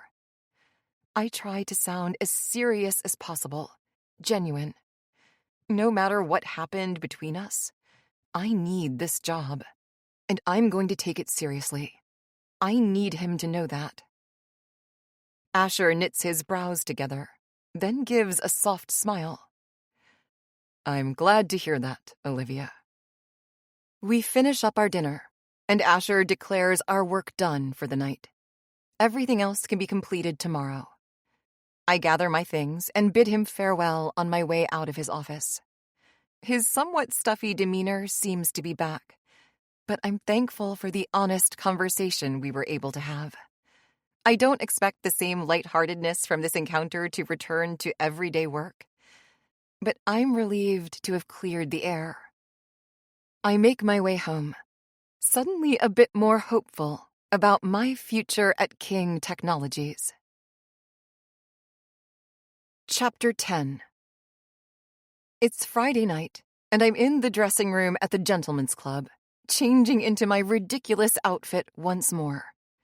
Slipping on my heels, I remind myself that this whole arrangement is temporary, that I'm just doing this long enough to get the money I need, and then I'll be out of here. Unlike Courtney, I don't exactly find excitement in this job. Not that there's anything inherently bad about it. I guess I'm just not one of those women who can easily push aside the embarrassment. Probably some internalized hang-ups I should strive to get over. But whatever. Still not used to how overwhelmingly exposed I feel. I take a deep breath to steady myself and head out into the club. Much like last weekend, the actual job is a breeze. I float around tables, offering drinks and taking orders. The men are always happy to see me, stealing glances over my body, and leave generous tips. An hour whizzes by, then 2. Halfway through my shift, I wander off to take a quick break, using the restroom and then ducking into the dressing room to take a drink from my water bottle. After hydrating, I smooth my hair and get back out into the club. I grab a fresh tray of drinks and make my way over to a new group of men who've just arrived. They're wearing suits and are chatting animatedly, sitting in a cluster of chairs near the back corner. "Gin and tonic?" I ask as I approach the group, gesturing to the tray. "I'll take one," a man says. I smile, grabbing a drink and reaching out to give it to him. He's on the far end of the group, so I have to lean forward to reach him, my breasts dangling enticingly below me. But just as I hand off the drink, my eyes land on the man sitting next to him, the man who had, up until now, been staring down at his phone. He looks up, and his gaze lands on mine. My heart stops in my chest, and my blood practically runs cold. Asher King stares back at me, his expression just as shocked as mine probably is. His eyes are wide as he studies my face, recognition and confusion clouding his features. Then his gaze drops to my breasts. I feel myself flush what I know is probably a deep, deep shade of red. I quickly straighten up, trying to regain some semblance of composure. "Can I get you anything else?" I force myself to say, looking at anyone except Asher. "A vodka tonic," one of the guys say. I nod, retreating as quickly as I can. Every nerve in my body is on fire as I dash across the club toward the bar. Holy shit. Holy shit. Asher fucking King is currently sitting 20 feet away from me, and he's seen me. Oh my God. I feel like I'm going to throw up, like my entire life is coming to an end. Never in a million years did I ever think I would see anyone I know here. It's a gentleman's club, a club where women walk around half naked and dancers do strip teases on a stage. And it's highly exclusive, expensive as hell. Which, now that I think about it, Asher King is the only person I know who could probably afford to be here. The only person I'd have a chance of running into. And just my luck, here he is. I want to sink into the floor and die. The bartender hands me the vodka tonic I'd ordered, and I turn and face the room. I see the group on the far side. They're still chatting, their backs to me. Asher seems stiff, although he always seems that way. I glance around, and just then I see Courtney walking by. I reach out to grab her arm. "Hey," I say. She stops, raising her eyebrows in question. "Can you do me a favor? Bring this drink to that group in the corner, okay?" "Sure," she says, taking it and adding it to her tray. "Everything okay?" I nod. "Yeah, everything's fine. Just, I'll tell you later." She shrugs, walking off. I stand there for a moment, observing the group. And then I shake my head and approach the nearest table. I still need to finish my job for the night. Seeing Asher doesn't change that. I'll just do my best to avoid him. I spend the rest of the night acutely aware of Asher's presence and careful not to venture too close to the far side of the club. I can feel him looking for me, see him scanning the room from time to time. But I do my best to avoid being detected. All the women are dressed alike, after all, and I'm staying as far away as possible. And when my shift finally draws to a close, I scamper away to the locker room as quickly as possible. My relief, I know, is short-lived. While I may have avoided a horribly uncomfortable conversation tonight, it doesn't change the fact that come Monday morning, I'll have to face Asher. The best I can hope for is that he didn't get a good look at me, that he thinks he made the whole thing up, hallucinated or some shit. But I know I'm kidding myself. He'd looked me directly in the eyes. He knew it was me. I groan internally as I get dressed, dreading the next week. Work was just starting to get better, and this had to fucking happen. Just my luck. I make my way to my locker, pulling it open to retrieve my purse. As I do, something small flutters to the floor. I reach to pick it up. At first, it looks like a napkin, but then I realize it's a piece of paper. A piece of paper with something written on it. I turn it over. A note. "You're the most beautiful woman I've ever seen." An uncomfortable knot forms in my stomach. I frown. My first thought goes to Asher, but then I push that aside. Just because two weird things happen in the same night doesn't mean they're connected. Besides, how would he know which locker was mine? And even more to the point, he is my boss. Our fleeting encounter would not have prompted this. I shake my head, crumpling up the note and tossing it into a nearby trash can. Whatever. Who knows? Maybe the note is old, having been stuffed into the locker for months, years even, and not meant for me. Whatever it is, it doesn't matter. I have bigger issues to deal with. Like the fact that my boss hasn't only seen me naked once, but twice. I roll my eyes. Fuck. Chapter 11. I spend the weekend dreading Monday. And when Monday finally rolls around, driving to work feels like walking into a death trap. I don't think I've ever been this nervous in my life. I'm dreading seeing Asher. Seeing his face, knowing what he knows. Part of me wants to just play it off, pretend I wasn't even there, gaslight the shit out of him. But deep down, I know I'm not capable of it, and that he'll see right through me. I arrive at King Tech and make my way to my desk, greeting coworkers and taking a seat, pulling out my laptop and opening it. "How was your weekend?" Ben asks. I shoot him a wavering smile. "Good," is all I can say. "You?" He tells me about a date he had with some finance bro and how boring it was, prattling on about the lack of good dating options in the Seattle area. I listen half-heartedly, my whole body on edge. But soon, the workday gets into its usual flow, and I find myself buried in work, too busy to stress about my encounter with Asher this weekend. There's so much on my plate that I barely have time to take a 5-minute break and scarf down the lunch I'd brought with me. When the workday finally comes to a close, I send off my last email of the day and lean back in my chair with a sigh. Ben chuckles from across our desk clump. "We survived," he says with a shake of his head. "I keep telling them they need like 2 assistants per king." I laugh. My laptop dings, and I stare down at it in annoyance. Whatever it is will be waiting until tomorrow morning. But I might as well see what the email says. My heart leaps into my throat when I see that it's from Asher. "Meet me in my office before you head out." Nerves dance in my belly as I slowly stand from my desk. "See you tomorrow, Ben," I say with a smile, keeping my tone light and cheery. "See ya," he says with a wave, gathering up his stuff. I make my way down the dark hall to Asher's office. I knock and enter after he calls me in.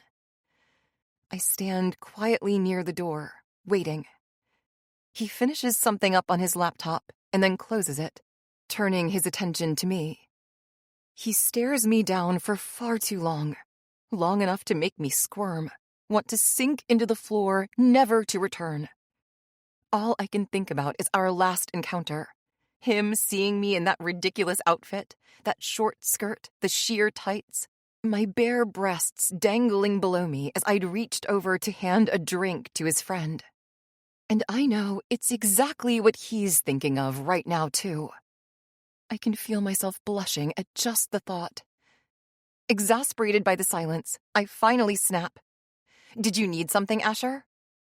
He purses his lips, continuing his silent perusal of me.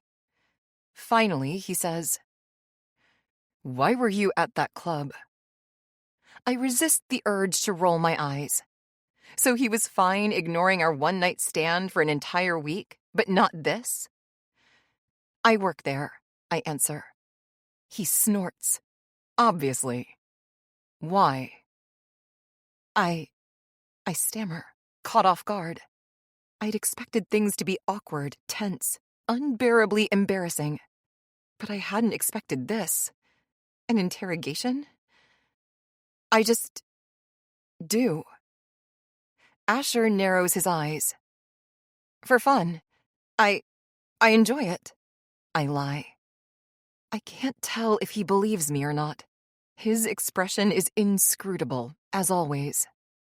"What I do outside of work hours shouldn't matter here," I go on, standing up a bit straighter, hoping to lay this to rest. "It's unfortunate that we ran into each other, but that's just what it is." He nods slowly, seemingly taking my answer. "What were you doing there anyway?" I find myself asking. His hardened expression melts just a bit, and he rolls his eyes. "An idiot friend of mine dragged me there. It's not normally my scene." Okay. Good then. Hopefully I won't be seeing him again. Unless he enjoys making my life miserable and shows up just to torment me. But I doubt it. Regardless of his cold exterior, Asher seems decent.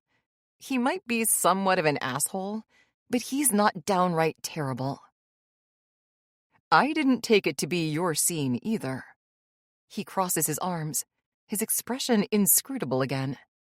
He doesn't believe my lie. I can tell. But it doesn't matter. It's the answer I've given, and it's the answer he'll have to take. I shrug. "Well, people can surprise you."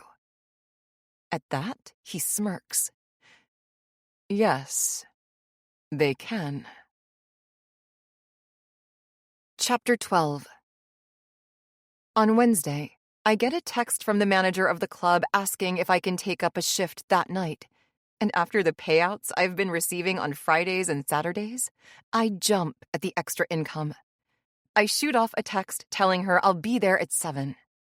I manage to squeeze in a quick dinner and shower after work before heading off to the gentlemen's club. The shift is uneventful, thankfully. No sign of Asher or anyone I know. Thank God. I still burn with embarrassment at the thought of it. How he'd stared at me in surprise, how his gaze had lingered across my body, and then his face when we'd spoken at work on Monday. I tried to shrug off the discomfort and continue unbothered. It doesn't matter. Just a few more months of this, and I'll be able to afford my parents' home. Everything will be right with the world. I just have to survive this awkward time. Other than the handful of leering gazes and creepy comments that I've come to expect, the shift goes by without a hitch, and I find myself in the locker room at the end of the night, changing into my clothes. But as I reach for my purse at the back of the locker, I notice something on the shelf in front of it. Frowning, I pick it up. A folded-up piece of paper. I unfold it. "I wish you were mine." I stare down at the note, my eyebrows furrowing. I'd forgotten about the note I'd found in my locker last weekend. It had completely slipped my mind, until now. I glance around the rest of the locker, searching for more. Confirmation that these notes are old and left over from some previous locker owner. But after a thorough search, I find nothing. Just the one note I'm holding. A knot forms in my stomach. Who would leave this here? I glance around uncertainly. Most of the other waitresses have left by now. There are just a few other women on the other side of the room, and they're packing up their things and leaving. I shove the note into my pocket, sling my purse over my shoulder, and head out. I'm tired. It's past midnight, and I have to be up early for work in the morning. Now is not the time to be deciphering cryptic notes. I push open the back door of the club and step out into the crisp evening air. The parking lot out back is almost empty, just my car and one other. The lighting isn't great, so I quicken my pace across the parking lot.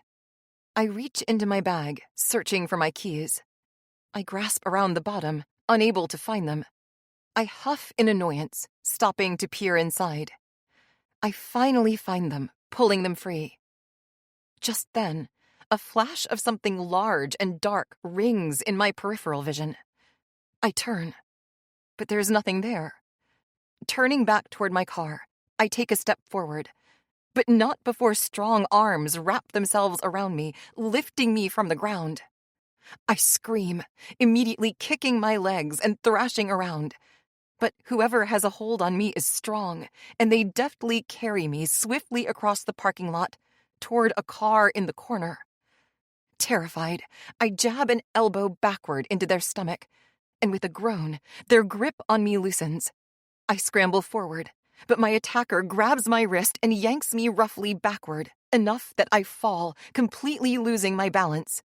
I don't have time to brace myself against the pavement, and my cheek slams into the rough asphalt. I look up to see a man with a ski mask over his face. He's wearing dark clothing, and he's tall. He reaches for me again, and I try to roll out of the way. He yanks me back up to my feet, but before he can immobilize me again, I deliver a swift kick to his crotch hard. He cries out and doubles over, his grip on me forgotten. I race toward my car, fumbling with my keys as I go. I manage to unlock it, get in, and lock my doors again, all before he's even straightening up. But I don't wait around to see what he'll do next. I put the car in drive and tear out of the parking lot, faster than I've ever driven in my life. Chapter 13. I stare at myself in the mirror the next morning, still utterly dumbfounded from the events of last night. Someone had tried to kidnap me in the parking lot of the club? I still can't fully comprehend it.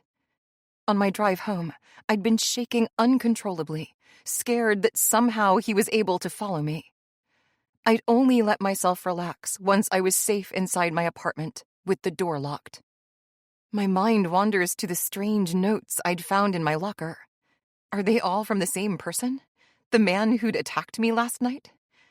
It feels so unreal, like something that doesn't happen in real life. I survey my appearance. Overnight, my cheekbone has turned a deep purple, probably from where I'd fallen on the pavement. It's tender to the touch, and I wince as I apply a heavy dose of makeup, trying to cover up what I can. I take a deep breath, grabbing my travel mug of coffee and my purse and heading for the door. I find myself acting paranoid as I dash to my car, instantly locking it once I get inside.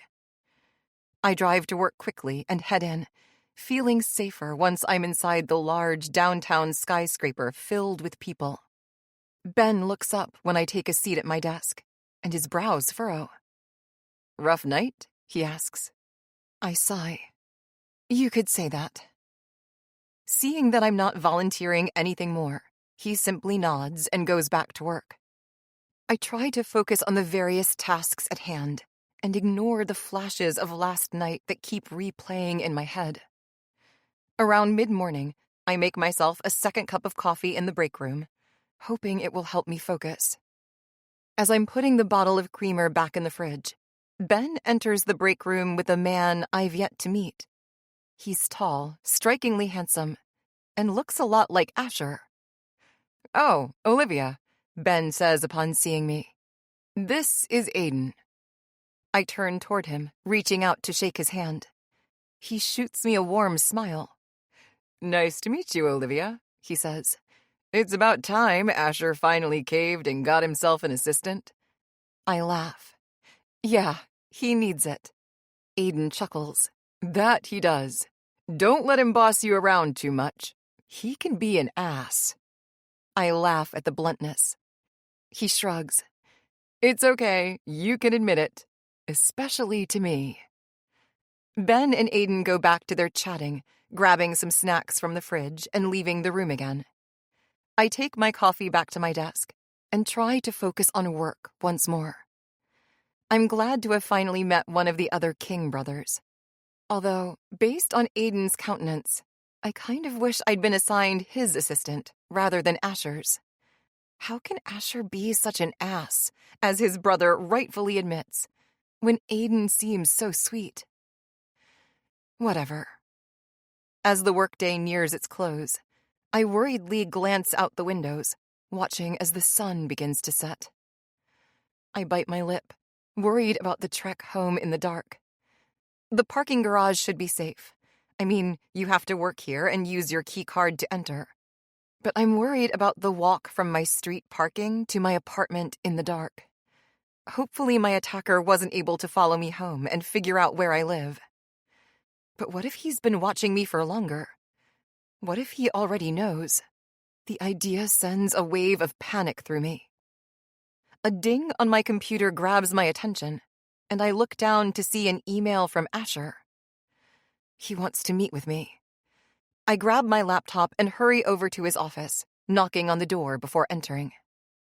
"Olivia," he says, glancing up from his desk. "I just wanted to run over a few things for my schedule next week." I nod, taking a seat across from his desk and pulling up his schedule on my laptop. "The Kincaid group wants to meet again, so we'll have to move some things around. A rep will be in Seattle Tuesday and Wednesday, so we need to find a time then that works. A few of my standing meetings can be cut down on time, so see what you can do there, and email everyone accordingly." I nod, making a quick note, and glancing through his meeting schedule. I brush the back of my hand along my cheek, quelling an itch, and tuck my hair behind my ear. I make a few adjustments to his schedule. "How does Wednesday afternoon sound?" I ask, without looking up.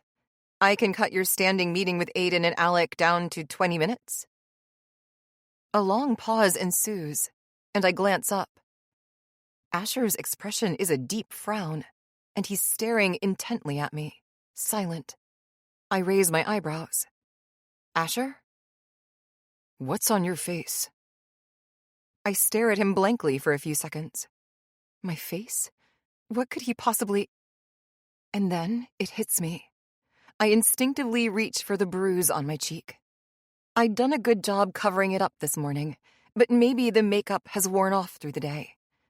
I notice a smudge of concealer on the back of my hand, and my heart drops. I'd accidentally smeared some of it off. Asher's jaw sets. He stares me down. He looks angry, really angry. I don't think I've ever seen this expression on him. "Who did that?" His voice is low, but the kind of quiet control a snake might have before biting. Asher leans forward. "Olivia, what happened?" I sigh. "There was an altercation in the parking lot of the Gentlemen's Club last night. It's not a big deal," I say, trying to brush it off. "An altercation?" Asher repeats. "What does that mean?" I open my mouth, but no words come out. "Olivia," he says, his voice harder than before. I try not to wince. "Someone attacked me in the parking lot." "Attacked?" Asher's eyes go wide, and he stands. I stare at him. "But I got away. I'm fine." "But someone did that to you," he says, pointing to my cheek. I instinctively reach up to touch it. Asher comes around the side of his desk and gently takes my hand in his, pulling it away from my face. He stares down at my wrist, which I only just now realize has a dark purple ring around it. Shit. Probably from when that guy had yanked me to the ground. Eyebrows furrowed. Asher stares down at it, clenching and unclenching his jaw. "Who the fuck did this?" he asks. I shake my head. "I don't know. He was wearing a ski mask." Asher glances back to meet my gaze. "Like he was planning on kidnapping you?" "I don't know," I say, pulling my hand from his grasp. But I'm fine now. Everything's fine. Everything is not fine, Asher snaps. You need to quit that job. That club caters to freaks who obviously want more than just a look. I widen my eyes. No, it's quit the job, Olivia, he demands. Suddenly irritated, I lash out. Just because you're my boss doesn't mean you get to dictate what I do during my time off. His eyes narrow. Is it the money? Because I'll give you a raise. I roll my eyes at him. I don't want a handout. And what they pay is a lot, anyway. He leans forward, bracing his hands on both arms of my chair. I shrink backward. You want that job so badly? Then I'll pay you to do it. His face is barely 6 inches from mine, his hard gaze boring holes through my skull. You want to walk around topless? Do it for me. Heat pools in my lower stomach, and I feel my face redden. His arms on either side of me, his face close to mine. I can't help but think back to our night together, how he'd had his way with me and made me feel things I'd never felt before. Still staring me down, Asher reaches out to brush a strand of hair behind my ear, and I shiver at his touch.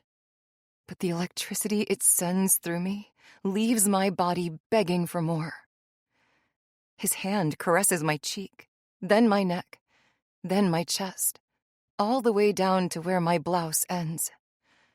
He pulls gently, and my shirt gapes, exposing enough of my breasts that his gaze follows.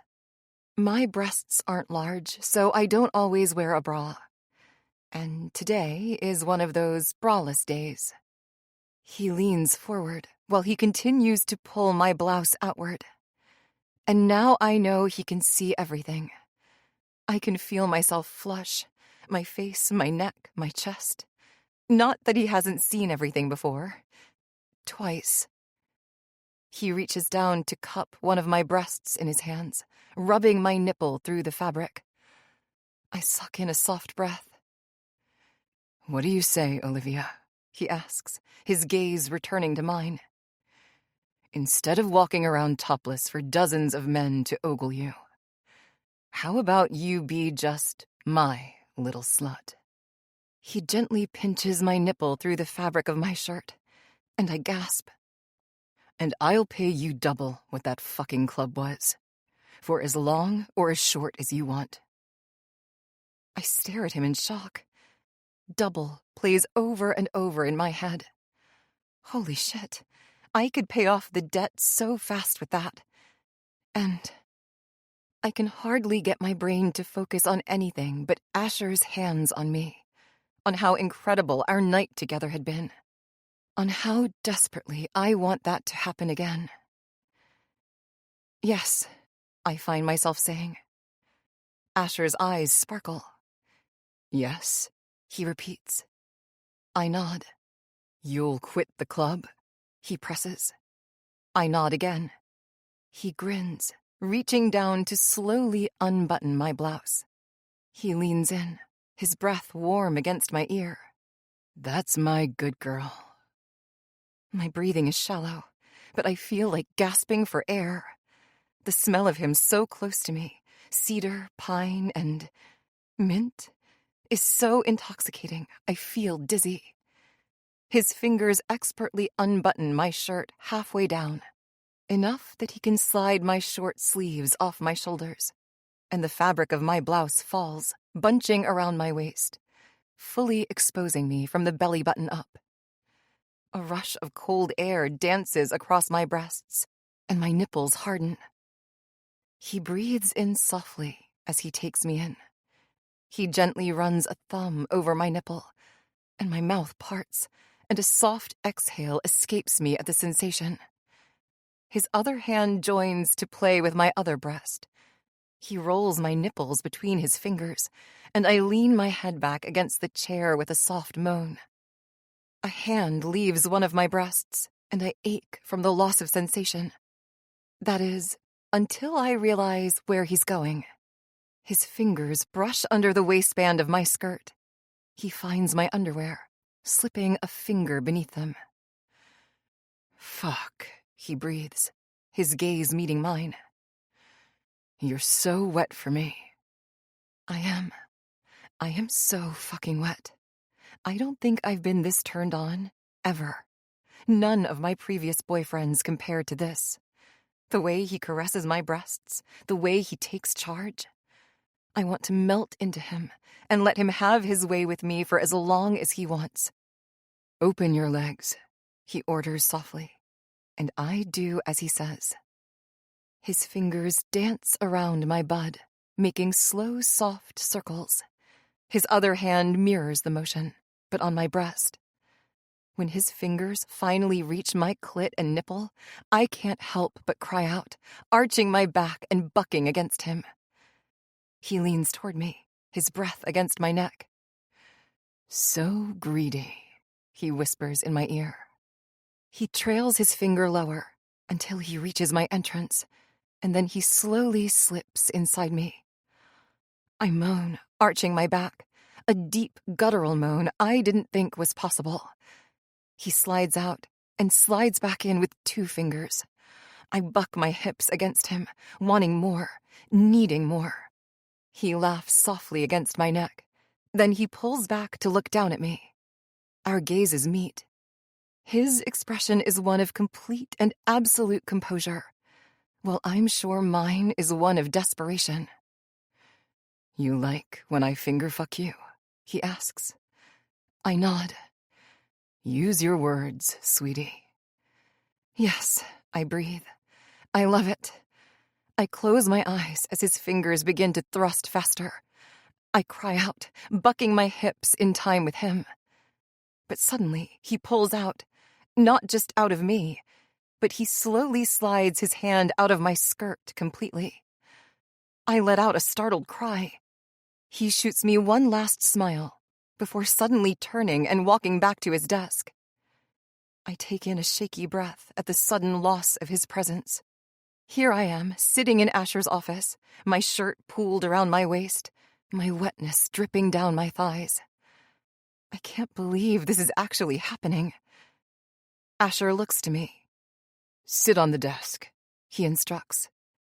I do as he says, standing up and hopping up onto his desk, my legs dangling below me. It's borderline humiliating, sitting here half naked on his desk. But my body is desperate for more. He takes a step back and looks me up and down, taking all of me in.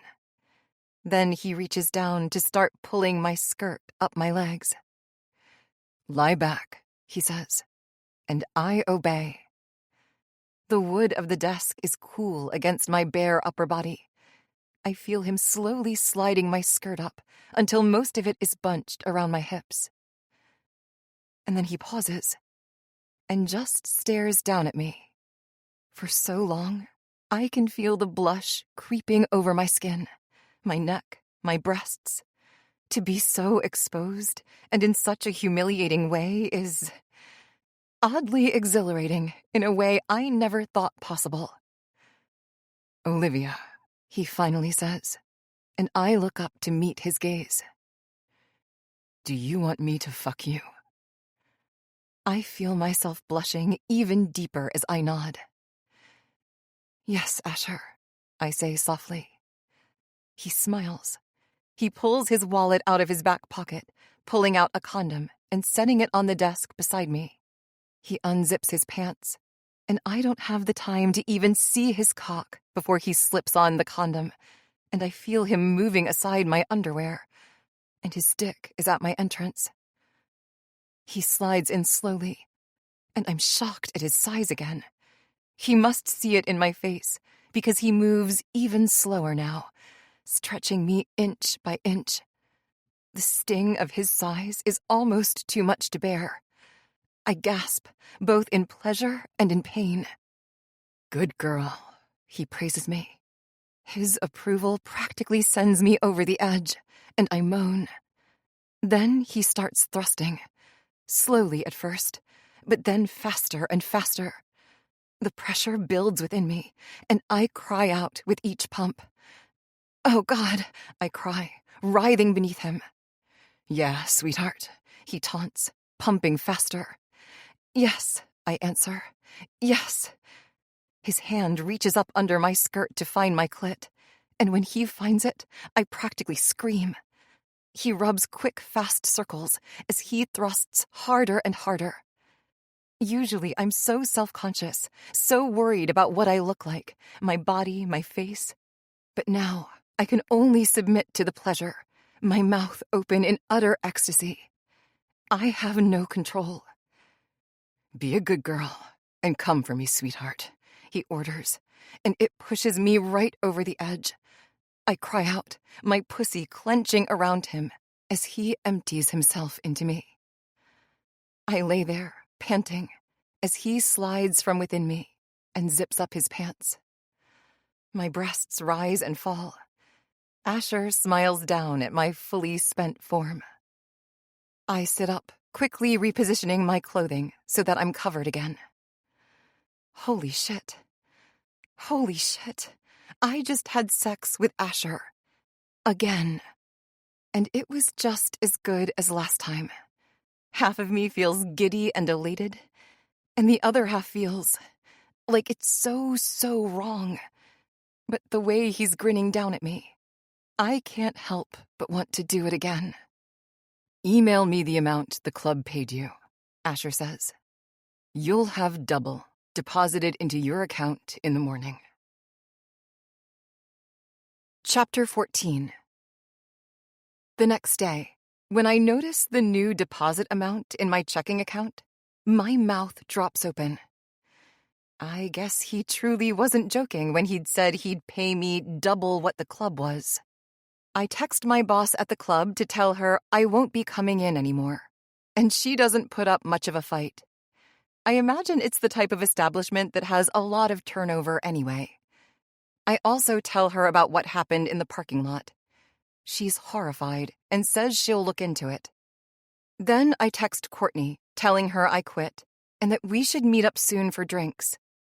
I need to tell her what happened, and warn her about the possibility of it happening to her, too. Maybe she and the other girls should just make sure they always walk to their cars together. I try to focus on work, but I can't stop my mind wandering back to Asher and everything we did yesterday. How he'd laid me out on his desk and fucked my brains out. I can barely look at him without blushing, so I try to avoid eye contact every time he walks by.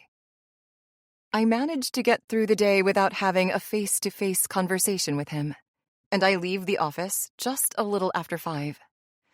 I'm still slightly paranoid about the walk in the dark, so I practically run from my parked car up to the door of my apartment. I open the door and quickly shut it behind me, leaning against it. I flip on the lights and take a step forward. But that's when I see something on the ground, a small piece of paper. My throat tightens, and I instinctively reach for it. It's near the door, as if it had been tucked in the doorframe and fallen loose when I'd walked in. I turn it over, my hands shaking. "I miss you." I drop the note, taking in a shuddering breath as it falls to the floor.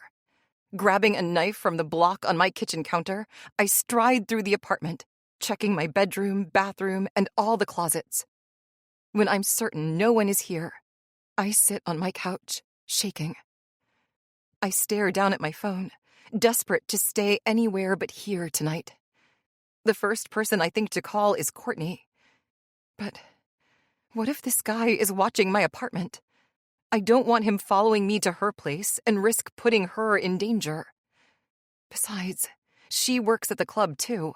She could easily be another subject for this crazy guy's obsession. So, without thinking, I phone the only person I can think of, the only person who knows this is going on at all. Asher picks up after one ring. "Olivia?" I think," I stutter. "Someone left a note at my apartment. I think it's the same person who attacked me." His tone immediately changes. "Send me your address, and I'll be there immediately." There's a knock on my door within 30 minutes, and I glance through the peephole before opening it just to make sure it's really Asher. When I do, Asher immediately looks me over, his face awash with concern. "Are you okay?" he asks, stepping inside. I close the door behind him, nodding. "I'm fine. I didn't see anyone. I just found this note on the floor when I walked in." I show it to him. He takes it from me, staring down at it. "Inside?" Alarm rings in his voice. "I think it was probably tucked in the doorframe and fell when I walked in." He nods. "And it's similar to other notes I've gotten." Asher's head snaps up from the note to meet my gaze. "Other notes?" he demands. I nod, tucking my hair behind my ear and clenching my jaw. "I found 2 notes in my locker at the club. I assumed they were old or had gone to the wrong person or something. But now, with this," I gesture to the note in Asher's hands.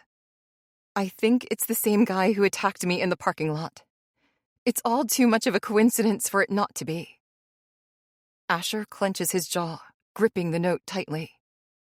"Pack a bag," he says suddenly. "You're coming to my place." I balk. What? I'd hoped he'd drive me to a hotel nearby, escort me somewhere I'd feel safer. But staying at his place? I shake my head. "Asher, I don't want to impose." "Grab a bag," he repeats, and his tone leaves no room for argument. I simply do as he says, going to my room, grabbing an overnight bag from the closet, and filling it with toiletries, a pair of pajamas, and clothes for work tomorrow. After I'm done, I meet Asher in the living room. "All set?" he asks. I nod. "Good." He nods toward the door, and we head out. I can't help but glance around suspiciously as we pad down the steps to the sidewalk and make our way to his car. I don't see anyone around, no suspicious cars, nothing out of the ordinary. But it doesn't mean that someone isn't here, watching. I get into the passenger seat, and Asher puts the car in drive, pulling out into the road. Clutching my overnight bag to my chest, I sit in silence, staring out the window at the passing neighborhood, then the freeway, then into downtown Seattle. "You live downtown?" I ask. He simply nods. Within a few minutes, we're pulling into a parking garage of one of the upscale apartment complexes downtown. Asher parks, and I get out and follow him to the entrance. He holds the door for me, and I step through into the complex's massive lobby. I glance around, my eyes wide. The lobby is large, with a beautifully decorated fountain in the middle, surrounded by plants and foliage. Couches and chairs litter the area, and a front desk sits off to the side. "This way," Asher says, pulling me from my thoughts. I shake my head, following him to the elevator on the far wall. We step inside, and Asher types in a key code to the pad on the wall. The elevator takes off. I watch the numbers on the screen above the door. My eyebrows raise as the number climbs to double digits, finally stopping at floor number 20. The doors open, and Asher gestures for me to enter first. I step off the elevator, not fully realizing the grandeur or Asher's place until I'm standing in the midst of it. Instead of a hallway lined with apartment doors like I'd expected, I suddenly find myself in the middle of a top-floor penthouse. The apartment stretches across the entirety of the building, with floor-to-ceiling windows peering over downtown Seattle. My mouth drops open in shock. Asher comes up behind me, chuckling. "Like my place?" I close my mouth, suddenly embarrassed. "It's nice," I say. I suppose I shouldn't be surprised. Of course Asher King lives in a penthouse in downtown Seattle. Where else would he live? "Do you want something to drink?" Asher calls over his shoulder as he strides to the kitchen. I follow him, setting my bag on the floor by the kitchen counter. "Sure," I say. "Red or white wine?" "Red." Asher pours 2 glasses and hands me one, taking a seat at one of the bar stools at his counter. I take a seat across from him, sipping from my glass. So this guy, whoever he is, must have been a regular at the club, Asher says, giving me a questioning look. I shrug. Seems likely, but I don't know who. Like I said, his face was covered when he attacked me. Asher looks thoughtful. And he left notes in your locker. Yes, I confirm. Asher takes a long, slow sip of wine. I look into it. I almost snort at the absurdity. How are you going to do that? He has even less information than I do. What could he possibly find out? Asher shoots me a look. I have people. I fall silent. Of course he does. Of course Asher King has people. I glance around, taking in the opulence. While the penthouse is definitely big, it isn't overly decorated. Pretty minimal, actually. Your place is big? Asher asks. I was going to say empty. He raises an eyebrow. You have a lot of space, and not a whole lot of things. He chuckles. I don't really like things. I smirk. Ironic of a billionaire to say. He could have literally anything he wants. Do you have a girlfriend? I find myself asking, shocked as the words slip from my mouth. Or did you have one? I can't help myself. I want to know more about Asher. And after seeing this apartment, I can't imagine a woman's touch coming anywhere near here. Asher seems surprised at my question, but quickly recovers. No girlfriends, really. Just hookups in your standing hotel suite? I mean it to tease him, and he just rolls his eyes. Usually, yes. I lean forward, feeling bold. But why? I can't imagine it'd be hard for a guy like you to snag a girlfriend. He levels me with another of his long looks. Finally, he answers. Let's just say I have a hard time finding someone who's interested in me for the right reasons. It takes a moment for his words to sink in. It's a surprisingly vulnerable comment for him. My brows furrow. What does that mean? I ask softly. He purses his lips. When you have the money, the business, the connections I have, you tend to attract people who aren't necessarily looking for... He rolls his eyes again. Love. We sit in silence, his last word echoing around us. I'm shocked at how open he's being, and at how sad this statement feels. I'd assumed Asher King's life must be easy, the easiest there ever was. And while I'm sure there are things he'll never have to worry about, I guess love might be one of them. I open my mouth to ask something else, but Asher beats me to it, turning the conversation on me. What about you? Any boyfriends? He raises his glass to his lips. I sigh, shrugging. Not for a while. Nothing ever very serious. He smiles. Your parents not pressuring you to settle down? I chuckle, staring down at my hands. It never feels normal, even though Mom's been gone for quite a while, and I knew Dad's death was coming. It never feels normal to not have them around. I shake my head. No, my parents, they passed away. It's just me. Asher's face scrunches ever so slightly. I'm sorry. I purse my lips. There's never really anything to say to that. Was it recent? Yes and no. I shrug. Mom passed away when I was a teenager. And Dad, just a few months ago. I push down the lump forming in my throat and take a sip of wine. Asher's eyes widen. Olivia, I'm so sorry. That's terrible. I nod. It wasn't unexpected. He'd had cancer for a while. It doesn't make it less horrible, though. And now, with all his medical bills and the house, I trail off. That's why you started working at the club? Asher guesses. To pay off your dad's medical bills? Basically, in order to keep the state from liquidating Dad's assets to pay off those bills, I have to pay them myself. And what's wrong with them liquidating his assets? The house, I say simply. It's the last thing I have of them, and I want to keep it. I need to keep it. Asher nods slowly, his eyebrows scrunched. I stare down at my wineglass, suddenly overwhelmed by exhaustion. The attack from earlier this week, the stress of potentially being stalked. This peaceful moment is yours. Rest in it, breathe in it, and let it soothe you before the story resumes.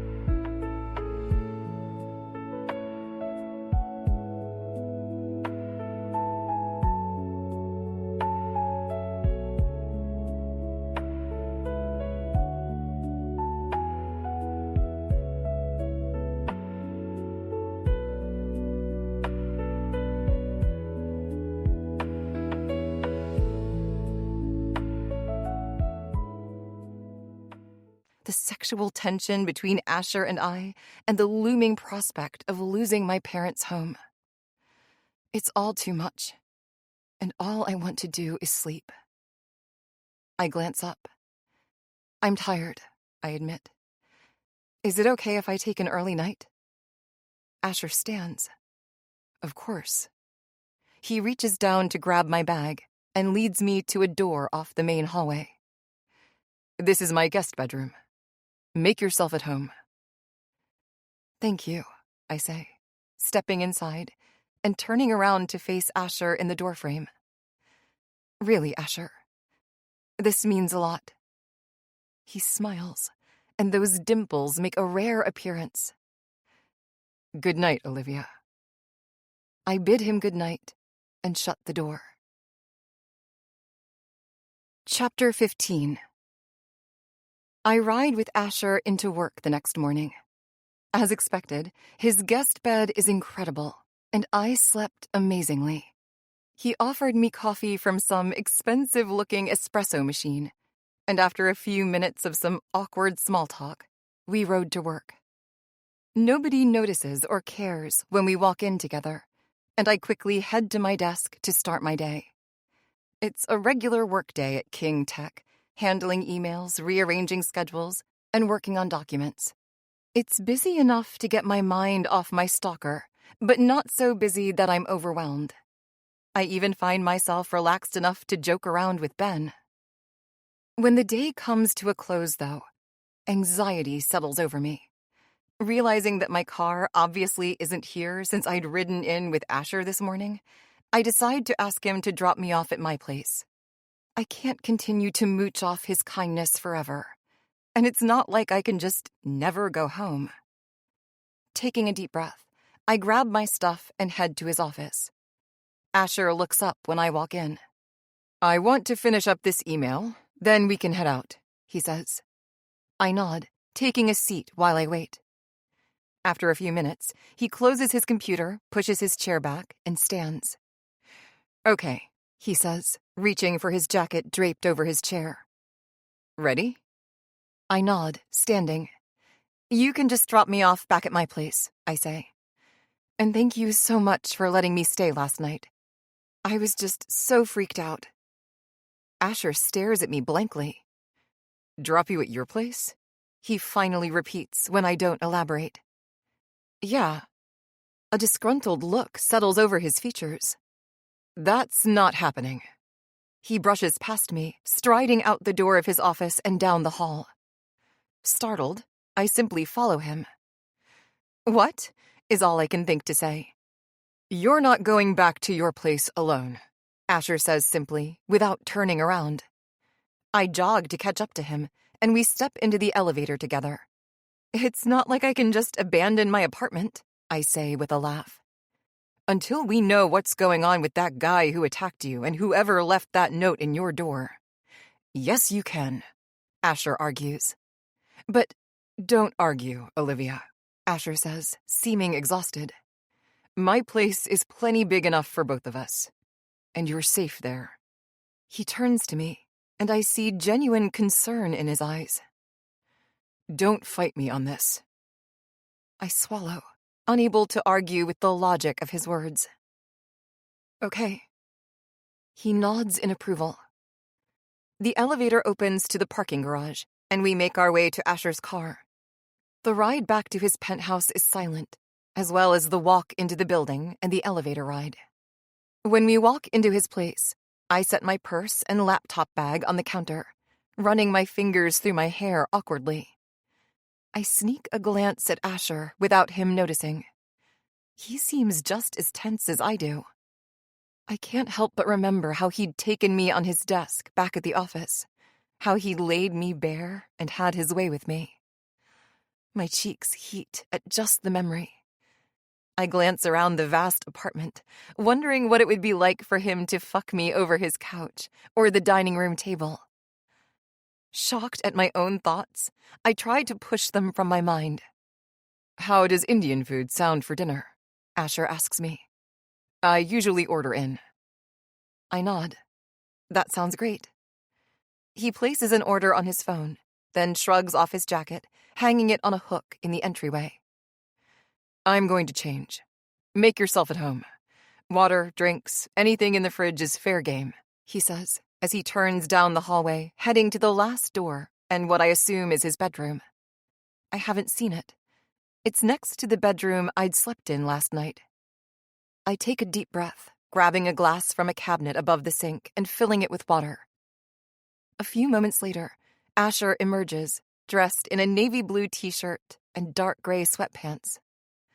Despite the casual clothing, he still looks so put together, so expensive, so hot. God, he's hot. I can't quite focus on anything else. He brushes past me, our arms touching briefly, and opens the fridge, retrieving a sparkling water. I watch him as he takes a sip, and then his gaze lands on me. I quickly look away. I bite my lip, glancing sideways, out the windows to the darkened sky outside. There's no denying that Asher's apartment is incredible. The height of luxury, the most beautiful home I've been in. But I wonder when I'll be able to go back home, when I can feel safe in my apartment again, when my stalker, or whatever he is finally gone. "Penny for your thoughts," Asher says, leaning against the counter. I glance back at him and shrug. "Just wondering when I'll be able to go home." "You're welcome to stay here as long as you like," Asher says. His tone is forceful, like he's ordering me to believe him.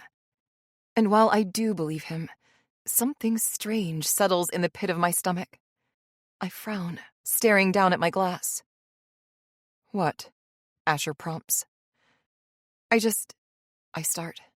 I swallow. "I don't want to impose. And I don't want—" "You're not imposing," Asher interrupts. "Well, I don't want to be your charity case either," I snap suddenly. Asher is quiet, and I know I've surprised him. But it's true. The protecting me, demanding I stay at his place, paying me double what the club was just so I'd stay out of danger. I don't want to be his pity project. Especially when the feelings I have are becoming harder and harder to decipher. It'd be one thing if you were just my boss, but with everything else, and I'm attracted to you, I admit, gritting my teeth and avoiding eye contact. And I can't just keep going along with this as your charity case when I know there's nothing mutual. What do you think what we did in my office was? Asher asks tightly. I roll my eyes at him. It was you stopping me from continuing at the club. That's what it was. I can see through you, Asher, I press. Why would you be attracted to... I cut myself off, feeling the emotions bubbling up within me, the worries I'd been having all week coming to the surface. That our initial one-night stand was simply a fluke, that he'd slept with me at his office simply in order to trick me into allowing him to give me money, and that this whole thing is only going to end in more frustration for me. I'm going to take a minute, I say quietly, setting the glass on the table and hurrying to the guest room. I feel the sudden urge to shower, to wash away the grime of the day, and maybe some of the turmoil boiling within me. I shed my clothes on the way to the adjoining bathroom, turning on the water and stepping under the hot spray. I sigh heavily. A few tears of hurt and embarrassment spring to my eyes, and I let the water wash them away. I try to remind myself that at the end of the day, it doesn't matter. This whole mess will be over soon. It can't last forever. As the steam fills the air, a knock echoes through the bathroom door. I freeze, the sound slicing through the rushing water. Another knock, louder this time, reverberates through the bathroom. This is a knock that won't be ignored. I worry that next he'll just walk right in. My heart quickens its pace, a mix of trepidation and anticipation pulsating within me. Leaving the water still running, I step out and wrap myself in a towel. Droplets trickle down my body, leaving a damp trail as I tiptoe to the door.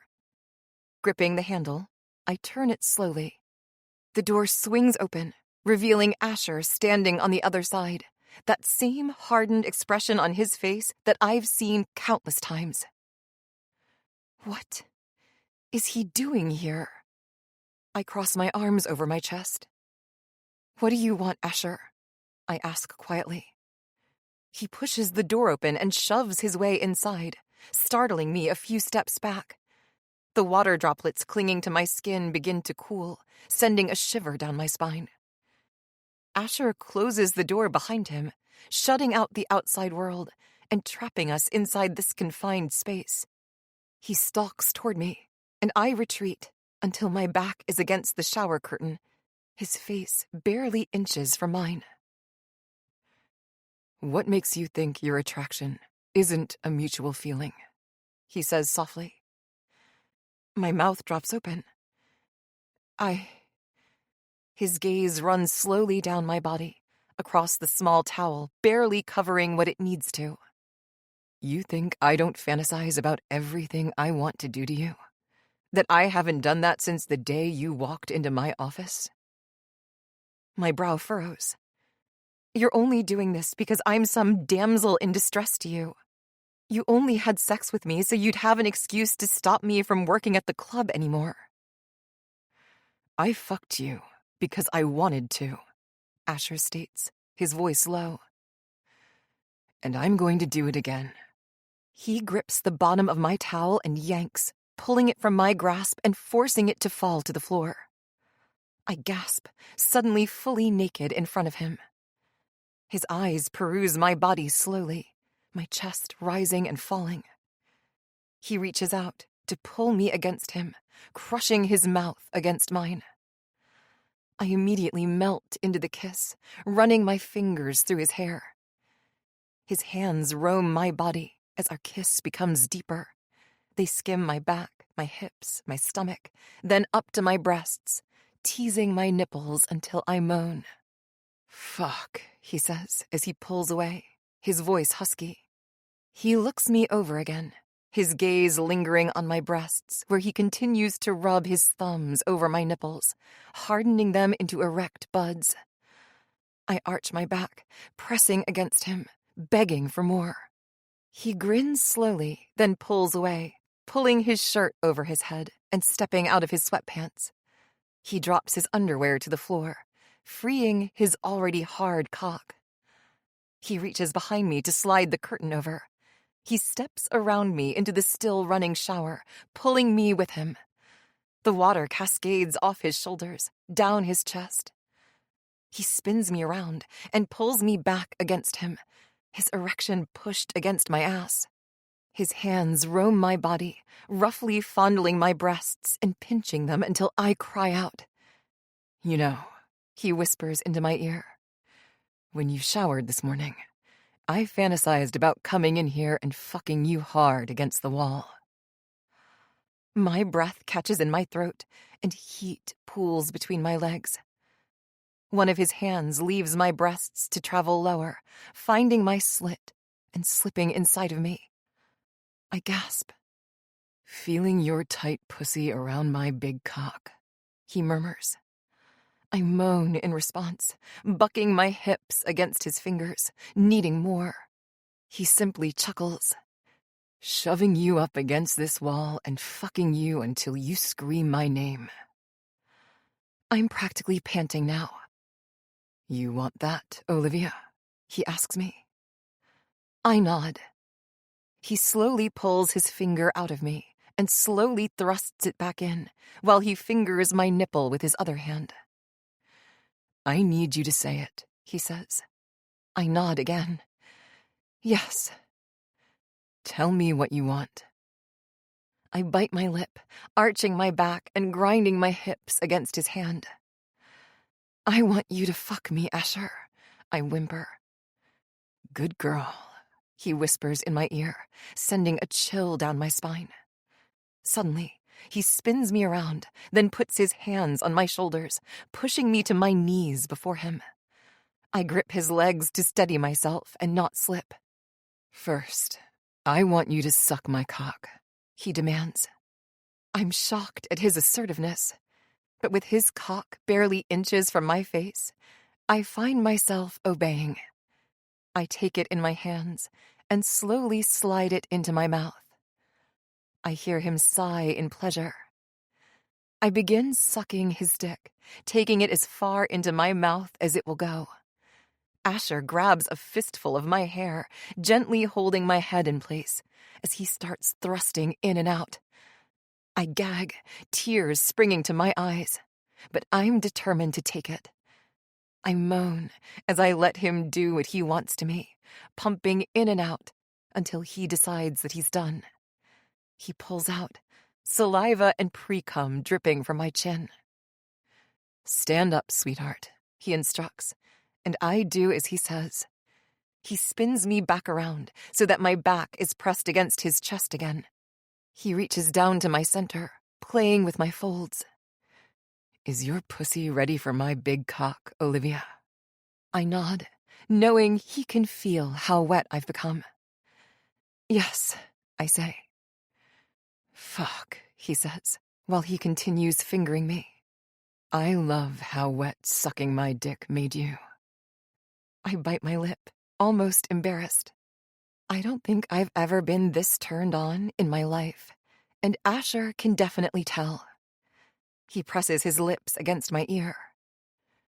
I want my cum inside of you, Olivia, he breathes. You all right with that?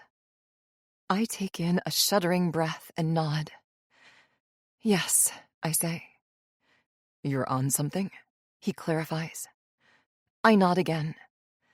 He pushes me against the closest wall, gripping my ass and positioning himself. My skin presses against the wall, and the cold of it sends a shocking, pleasurable sensation through my nipples. I feel his cock find my entrance, and then he slides inside of me. I gasp at the forcefulness of it as he stretches me wide. How does my cock feel, sweetheart? He murmurs in my ear. So good, I moan. Good girl. And then he starts pumping, pushing me against the cool wall of the shower. I feel my pussy stretching with each thrust, accommodating his size. I whimper against the tile as he hits my G-spot over and over again, driving me insane.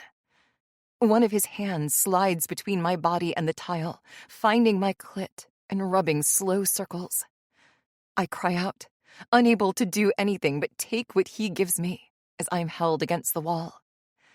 He picks up speed, and I cry out in time with his thrusts, the pleasure blinding me as it builds. All I can comprehend is his cock fucking me hard, his hand rubbing my clit, and his body pressed against my back. "Oh God, Asher," I cry out. "Yeah," he murmurs in my ear. "I'm going to come," I whimper. "That's a good girl." And with that, my orgasm crashes through me, and a strangled cry escapes me. I whimper as he continues to roughly fuck me to completion, emptying himself inside of me, and then sliding out. I steady myself against the wall, panting heavily as I turn to face him. He smiles down at me through the shower stream, reaching out to brush a strand of hair behind my ear. Panting quietly, I simply stare up at him. He reaches behind me to grab the shower gel, pouring some in his hands and then applying it to my skin. I sigh as his hands roam my body once more, gently cleaning me. He runs his palms over my arms, my breasts, my stomach, my legs. Then he cleans himself. Once we're rinsed off, he steps out of the shower, handing me a towel and taking one for himself. "Dinner's probably here," he says with a smirk. "Hungry?" Chapter 16. When my alarm goes off the next morning, I roll over in bed, silencing my phone and sighing deeply. I open my eyes, and it takes me a few seconds to remember where I am. Asher's guest bedroom. I stretch, remembering the rest of our evening last night. We'd eaten Indian food on the couch in his living room and watched reruns of old comedy shows. It has been so relaxing. For the first time since the whole fiasco with my stalker, my mind was completely clear. I reach for my phone and open the email app, scrolling through a few things. My heart quickens when I see an email from the estate lawyer. I open it and sit up straight in bed. No, I mutter, dialing his number and waiting for him to answer. When he finally does, I say, "It's Olivia Riley. I just got your email." "What do you mean there's no more time left?" He sighs on the other end. "The state is demanding that we liquidate your dad's assets and pay off the debt." "I thought I had some time to save up the money," I protest. "They've given as much time as they can. They want to put the house up for sale. You have between now and when it sells." "I'm sorry, Olivia." I ask a few more questions, but eventually I realize it's futile. I thank the lawyer for his time anyway, and hang up. I take a deep breath, trying to settle my nerves. "It's okay, Olivia," I remind myself. "Just because they're putting the house up for sale doesn't mean it will sell instantly. I could still have time. It's a pretty dilapidated old house, after all. I can't imagine people scrambling to buy it. But it does give me all the more reason to up my saving." True to his word, Asher has been depositing double what the club paid me into my account every day. It's a ridiculous amount of money, and if he keeps it up, I could have enough to make a big enough dent in the debt to stop the sale of Dad's house by next week. I just need to make it to next week. I send up a silent prayer that the house won't sell by then, and that everything will work out. Rattled, I force myself to get ready for the day. At work, everyone is in a frenzy. Today is the big meeting with some potential investors for a new product that King Tech is launching. It's been on the calendar for months, and I've spent the last 2 weeks working feverishly on proposals, presentations, and reports for this meeting. All 3 of the King brothers are going to be in attendance, as well as Ben and I, so we can take notes. "You got the file for the final printouts, right?" Ben asks me from across our desks. I nod. "Printed them this morning. I have them in a folder right here." I tap the side of my desk. "Good. I've got a few tweaks to make to these presentation slides, and then I'll be sending everything off to Aiden and the others." A new email pops up on my screen, and I see that it's from Asher. He wants me to come to his office. probably to run over details of the presentation. I gather up my things and hurry off to meet him. When I walk into his office, he's frowning down at his laptop, lost in thought. I clear my throat. He looks up, and his expression softens. Olivia, thanks for coming. Can I practice this presentation for you? I always feel better practicing to an audience. Of course, I say, somewhat surprised at his nervousness, and also touched that he'd ask me to help with this. I take a seat across from his desk. Asher turns his laptop around so we can both see his screen, his presentation pulled up. He clears his throat another time and then launches into the carefully planned presentation. I'd worked with Asher on these slides all week, so I already know the presentation by heart. I have no notes on the content, so I focus on his delivery. As expected, though, his demeanor is polished and professional. He exudes confidence, intelligence, and capability. When he finishes, he looks to me with raised eyebrows, waiting for my appraisal. I smile, clapping my hands quietly. Perfect, I say. Really, it's perfect. Asher nods, sighing. I hope it goes well. It will, I assure him. He smiles, his gaze meeting mine, then trailing over me slowly. He's not trying to hide that he's checking me out, and I feel myself blush slightly. You look cute today, he comments, his gaze lingering at the drop of my V-neck blouse. Asher stands, rounding the desk, and then leaning against it, his hands braced against the sides as he sits, staring down at me. Thanks, I manage to say, chuckling softly. Asher glances at the clock above the doorway, then back to me. Cute enough to fuck before the big meeting.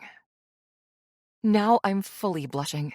I can feel the redness creeping up my neck, and I know Asher notices too, because he smirks. He reaches out a hand to me. Get up.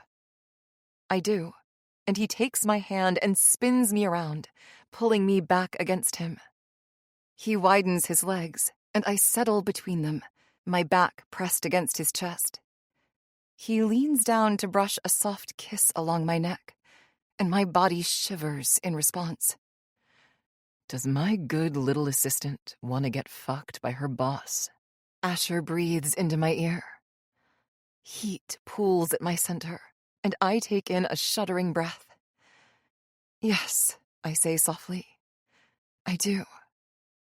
He goes back to kissing my neck, running his hands all over my body, over my blouse, up my stomach, across my breasts, squeezing. He starts methodically unbuttoning my blouse and then gently slides a sleeve off one shoulder.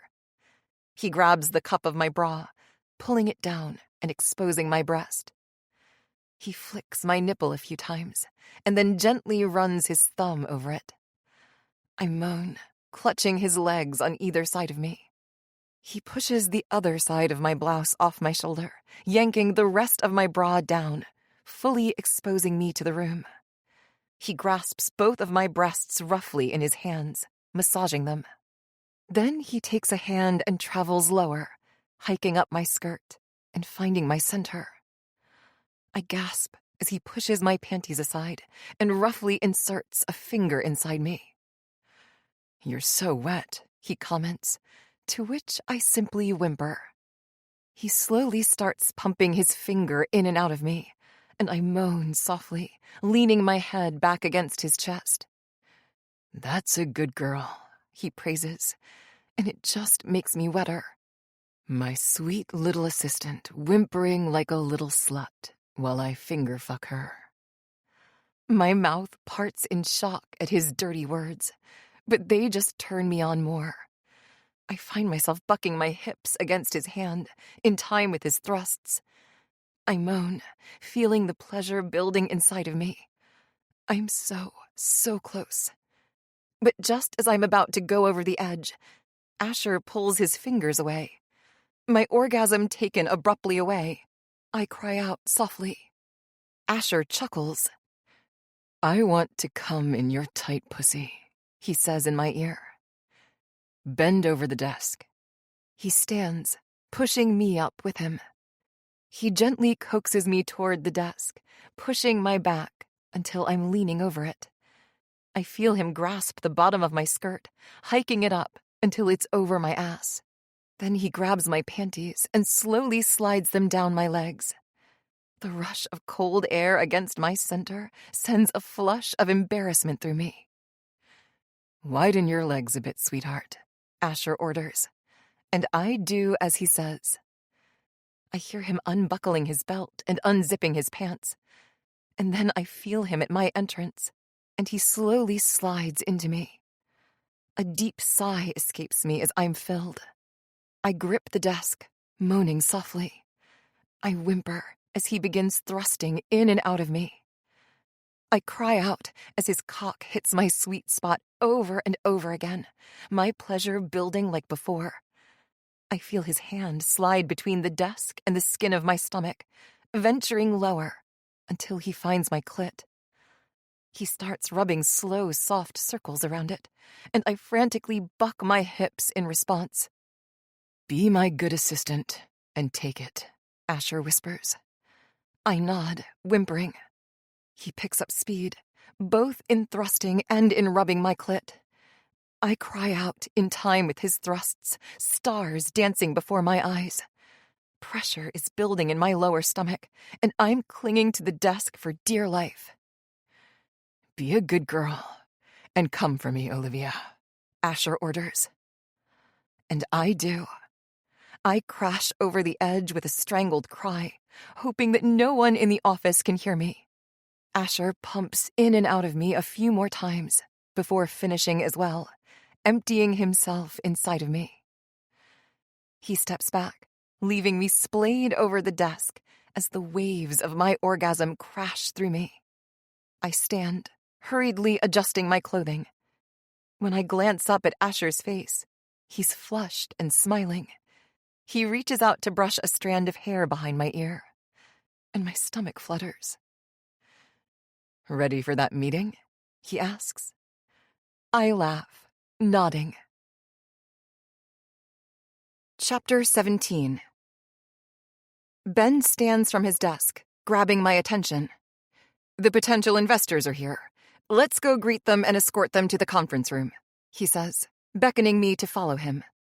I jump up from my seat, grabbing the stack of printouts off my desk and scurrying after Ben. Standing at the reception desk in the lobby are 3 middle-aged men in gray suits. They smile warmly upon seeing us round the corner. Hi, Ben greets, introducing us. We're Asher and Aiden King's personal assistants. If you'll follow us, we can head over to the conference room. One of the men meets my gaze, the side of his mouth turning upwards into a strange smirk. Unsettled, I quickly look away and follow Ben as we veer off to the left toward the hallway of meeting rooms. I glance over my shoulder. Surely the look was just an accident or a misunderstanding. But when we enter the room, I notice the same man's eyes on me again, and a hint of recognition dawns on me. He looks familiar. But why? I rack my brain to place him, but ultimately can't. And why would I know him anyway? It's not like my circle is filled with billionaires and venture capitalists. I shake off the feeling, assuming he just has one of those faces that look familiar. I take a seat next to Ben as Asher, Aiden, and Alec enter the conference room. Everyone introduces themselves, and after a few minutes of small talk, Alec starts off with his presentation. While I've seen Alec a handful of times in passing, this is my first real interaction with him. Like his brothers, he's strikingly handsome, although he seems shockingly even more aloof than Asher. He's all business. Next, Aiden gives a brief video demo of their proposed product, and then Asher gets up to give his presentation. Our eyes meet briefly before he begins, and I look away quickly, trying not to blush, remembering what we'd just done barely 20 minutes ago. I busy myself with taking detailed notes as Asher gives his presentation. Feeling eyes on me, I look up a handful of times to see that same man staring me down. Every time I look up, though, his gaze glances back to the front of the room.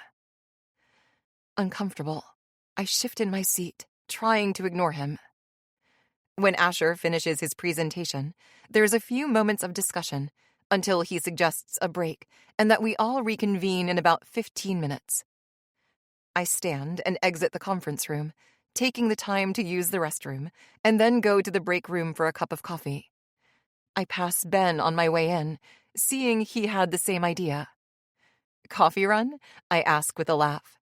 "You know it," he says as he exits the break room. "See you back in there in a few minutes." I pour myself a new mug of coffee, taking a sip, and then sighing deeply. I hear the door to the break room open, and I turn to see who it is.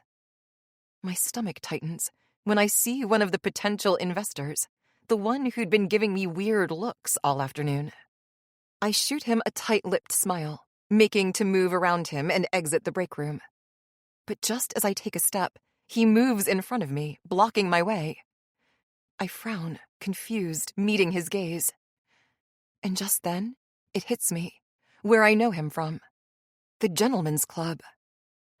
A wave of embarrassment washes over me, and I suddenly realize why he must have been staring at me all afternoon. He recognizes me, too. Shit. I try to sidestep him again, but he blocks my way, and I send him a confused look. "What?" I start, but he cuts me off.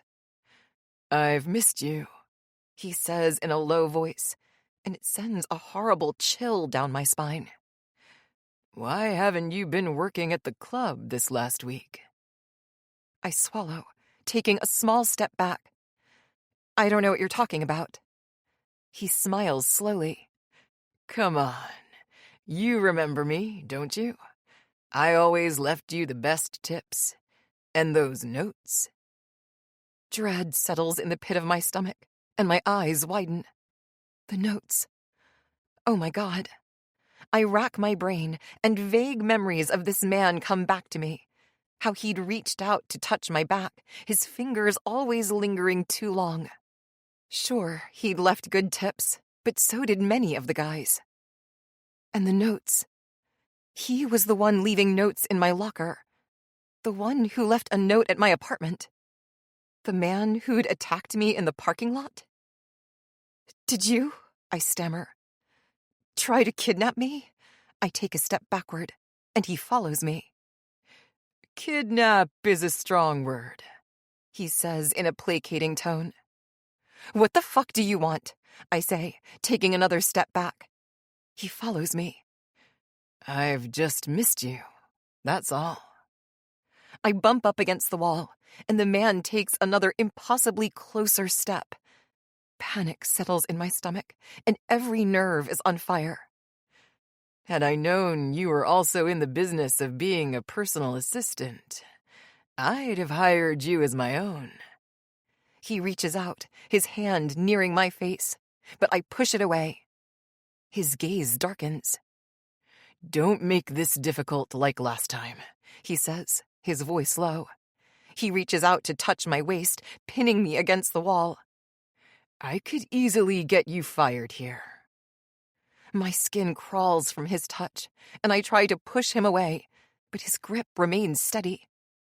"Don't touch me," I demand, but my voice wavers. Suddenly, the door to the break room opens, and in walks Asher. I meet his gaze over the man's shoulder, and within a heartbeat, he reads my expression and stalks across the room. Before the man can even turn around to see who it is, Asher grabs his shoulder and yanks him around. "What's going on?" Asher demands, his voice low. I didn't think it was possible to see this man shrink, but he somehow does in Asher's presence. "Nothing," he says quickly. "Just speaking with your assistant."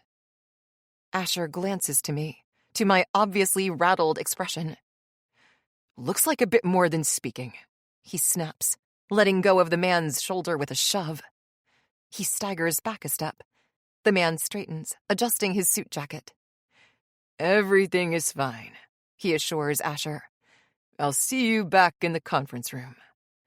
He sends one last look at me before leaving.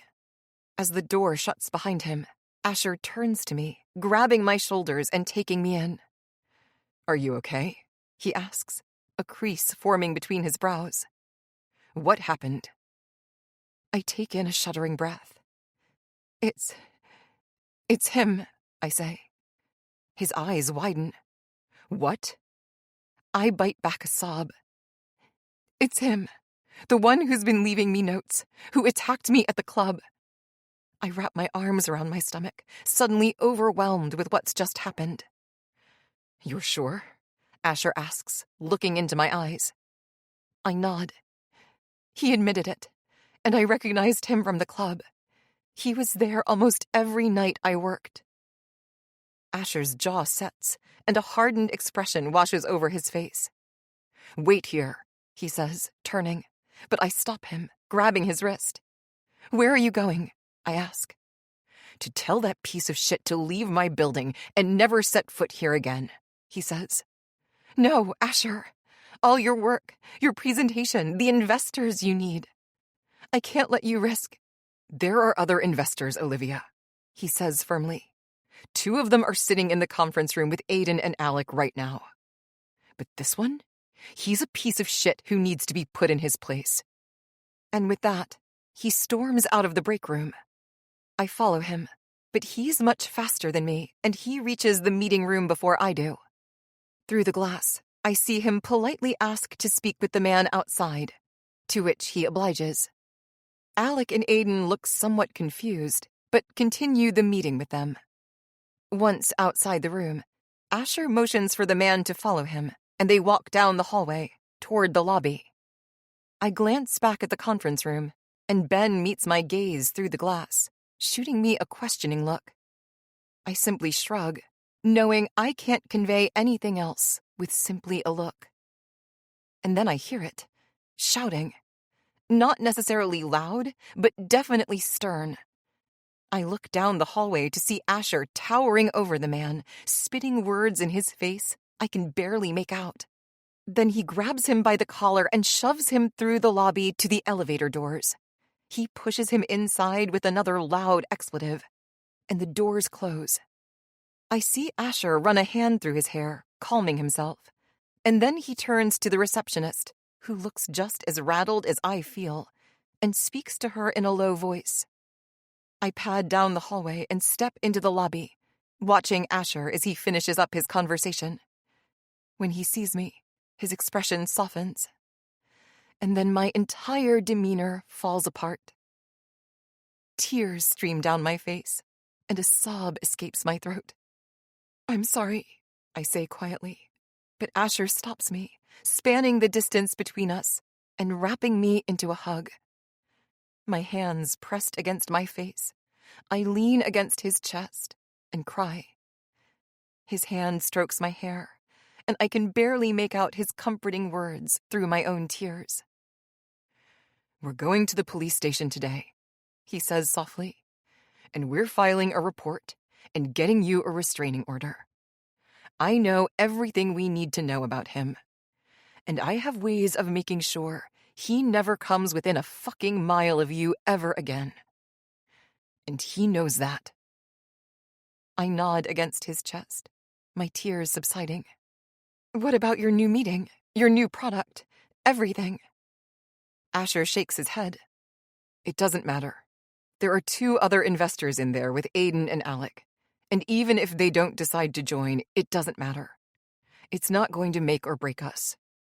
And it's not worth what's happened to you. I step back, taking a shuddering breath.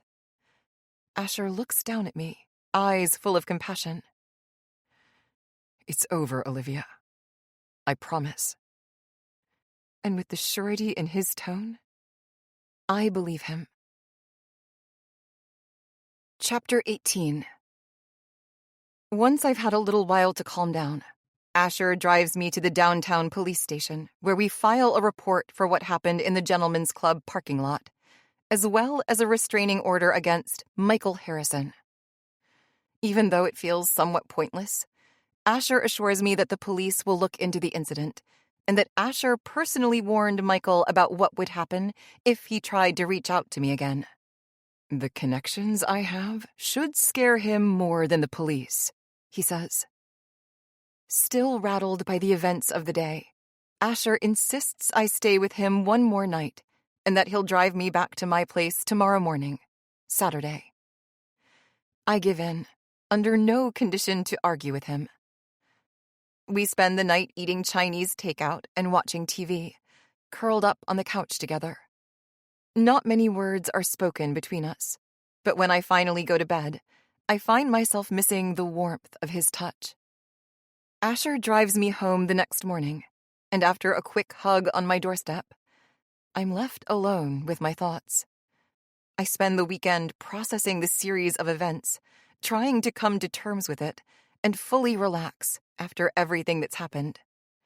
I find myself continually looking over my shoulder, worried that I'll find another creepy note.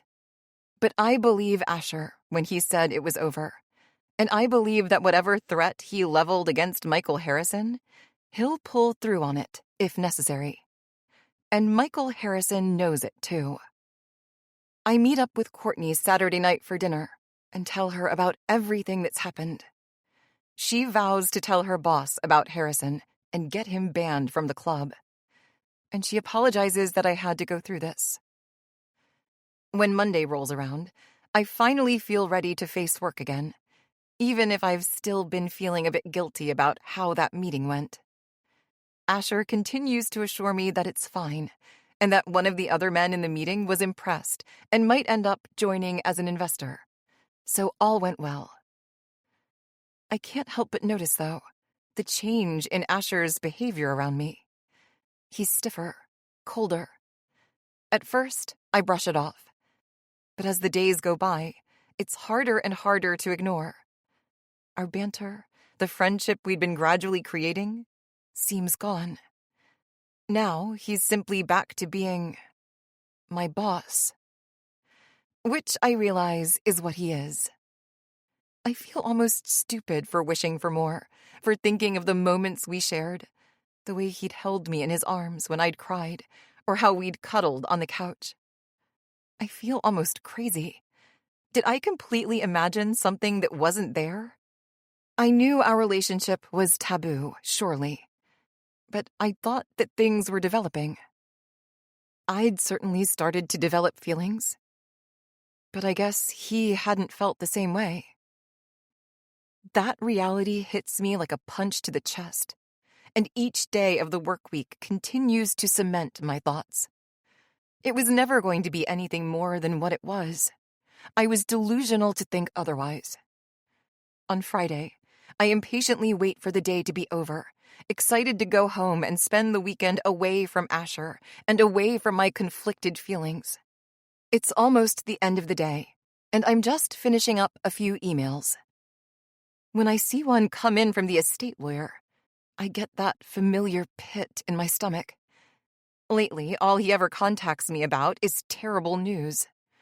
I click on the email, and just as I thought, this is exactly what the email contains. Terrible news. I sit in shock for a few seconds, staring at the screen. It takes way too long for my mind to process the words, to accept what's really happened. And even though I knew it was an inevitable possibility, it still hurts. It's as if Mom and Dad are passing away all over again. The house is sold. I sigh, trying to hold back the wave of tears threatening to escape. I breathe deeply. It's okay. It's okay, I remind myself. It's just a house. I knew this was a possibility. It was always a possibility. And sometimes, no matter how badly you want something, it just isn't meant to be. I seem to be learning that a lot lately. Biting my lip to keep from crying, I gather my things, deciding to take an early day.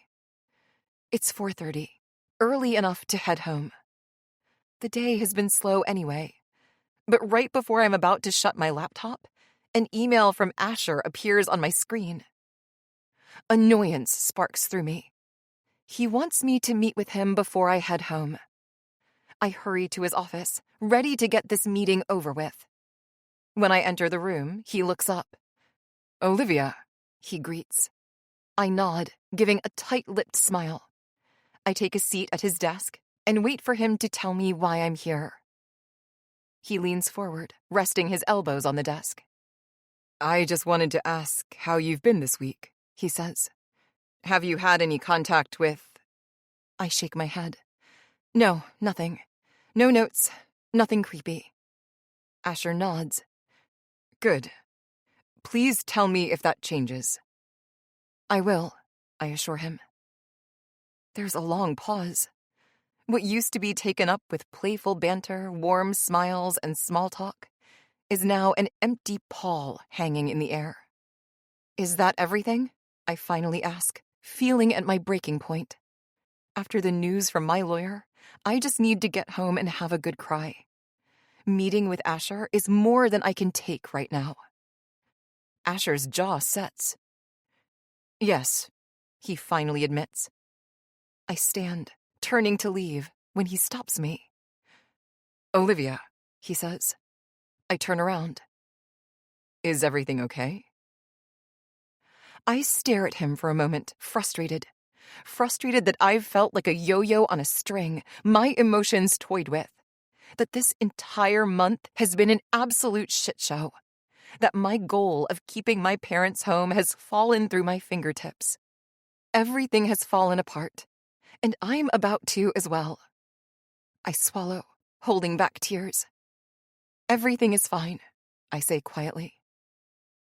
"Olivia," he starts, but I'm unable to bear another lecture from him. "I would just like to leave, Asher," I state, my words coming out harsher than I intended. I take a deep breath. I understand that our relationship was inappropriate, that I'm just your assistant and nothing more. But I shake my head. I thought the feelings I was developing were mutual. I was obviously wrong. When Asher doesn't respond, I shake my head again. "I'll see you on Monday." And with that, I turn and walk out the door. Chapter 19. I burst into tears the second I arrive home, shutting the door behind me and heading to my room, trying to see through the blur of my tears. I collapse on the bed and cry. I cry over the stress of the last month. I cry over my embarrassment with Asher. And I cry over the loss of my family home, the one thing that could help me feel connected to them. After wallowing in tears for almost an hour, I finally pull myself together and venture into the kitchen to grab water and something to eat. After changing into comfy clothes, I park myself on the sofa, eating comfort food and watching TV. I stare at the boxes I'd started packing, lining the living room. I'd hoped to be moved into my parents' home by now. Oh well, I guess I'll need to re-up the lease here. A pang of heartbreak hits me, and I try to push it away. When a knock at my door pulls me from my TV show, I look up, startled. Courtney is my only friend who'd ever come over unannounced, but I doubt she'd be here tonight. I haven't told anyone about the news of my parents' house, so she wouldn't know to come comfort me. A sudden wave of fear hits me, and I wonder if it's Michael Harrison. I spring from the couch, creeping slowly toward the door to look through the peephole. Relief floods me when I see it's not Harrison, but then a wave of confusion replaces it. It's Asher. I quickly glance in the mirror in my hall, running my fingers through my hair and trying to smooth out the redness under my eyes. I don't want him to know that I've been crying, but at the sight of me, it's probably hard not to notice. With a sigh of frustration, I open the door anyway. Asher stands on the threshold, looking as hot and put together as ever. It makes my mood even worse. "What do you want, Asher?" I ask quietly. I'd meant it to come out accusatory, angry, but instead, it just sounds tired. "Can I come in?" he asks gently. I want to say no, but instead I simply step aside, allowing him in. He walks into my living area, and I follow. He stands in silence for a moment, glancing around. "So this is your place," he finally says. "Yeah."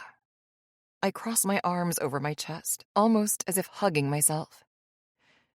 "It's very cute." I shrug.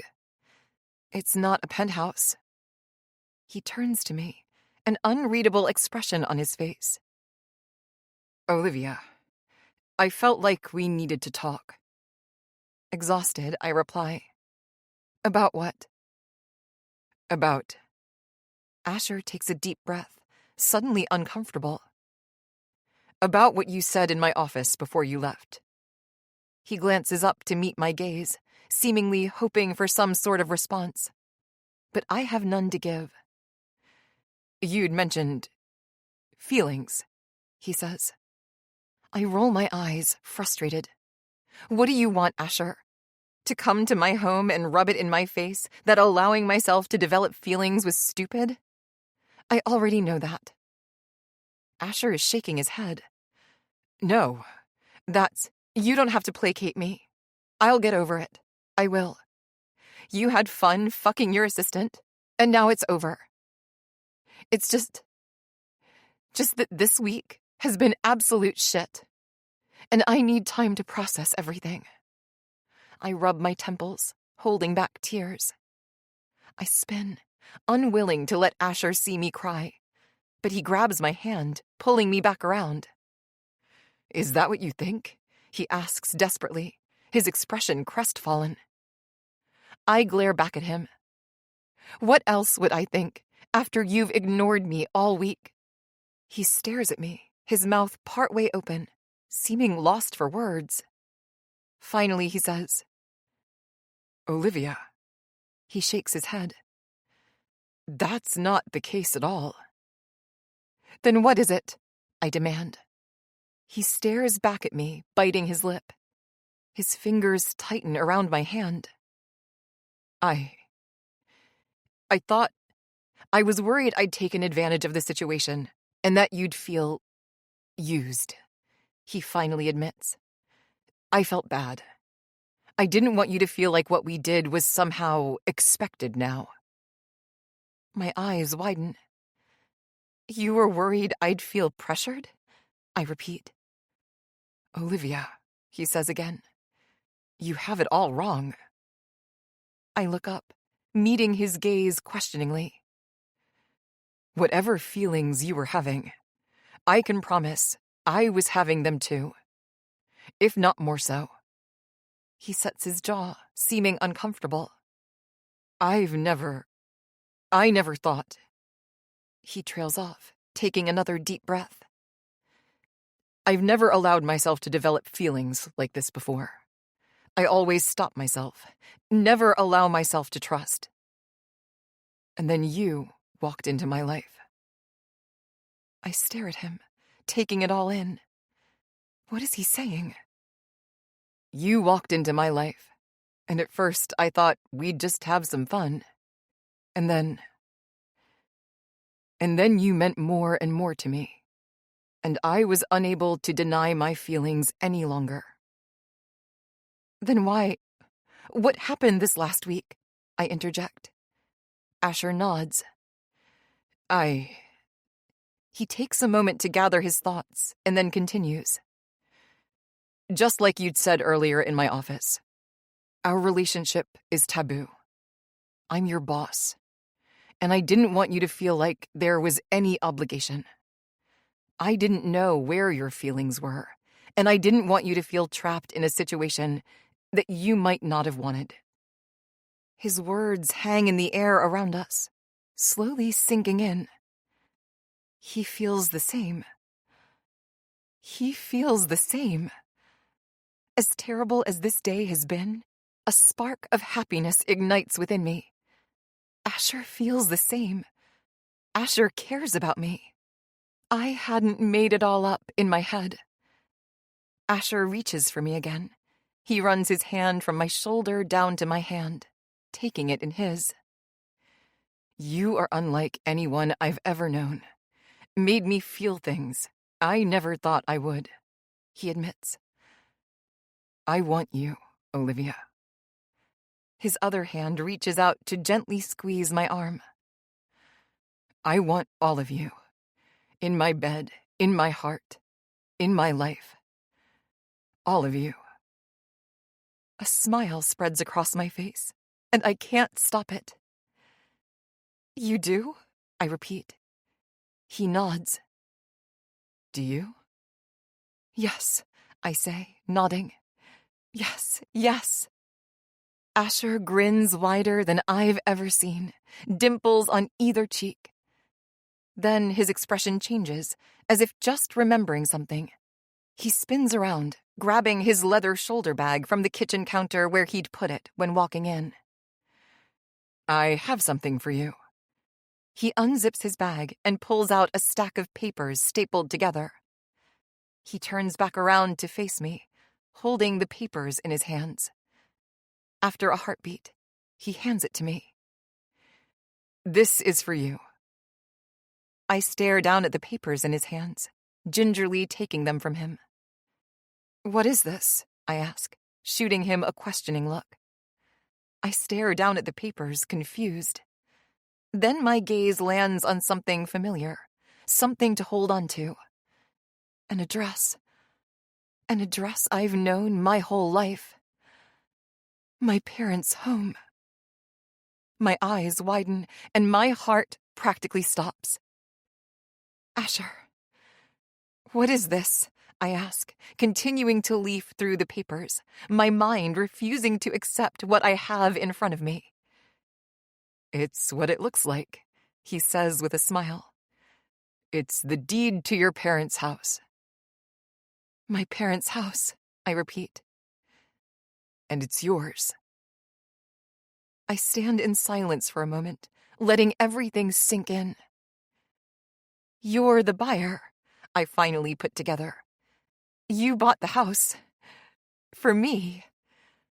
Giddy disbelief washes through me. I look up at him, and I see a sparkle in Asher's eyes. Thank you, I say, my smile widening. Thank you, thank you, thank you.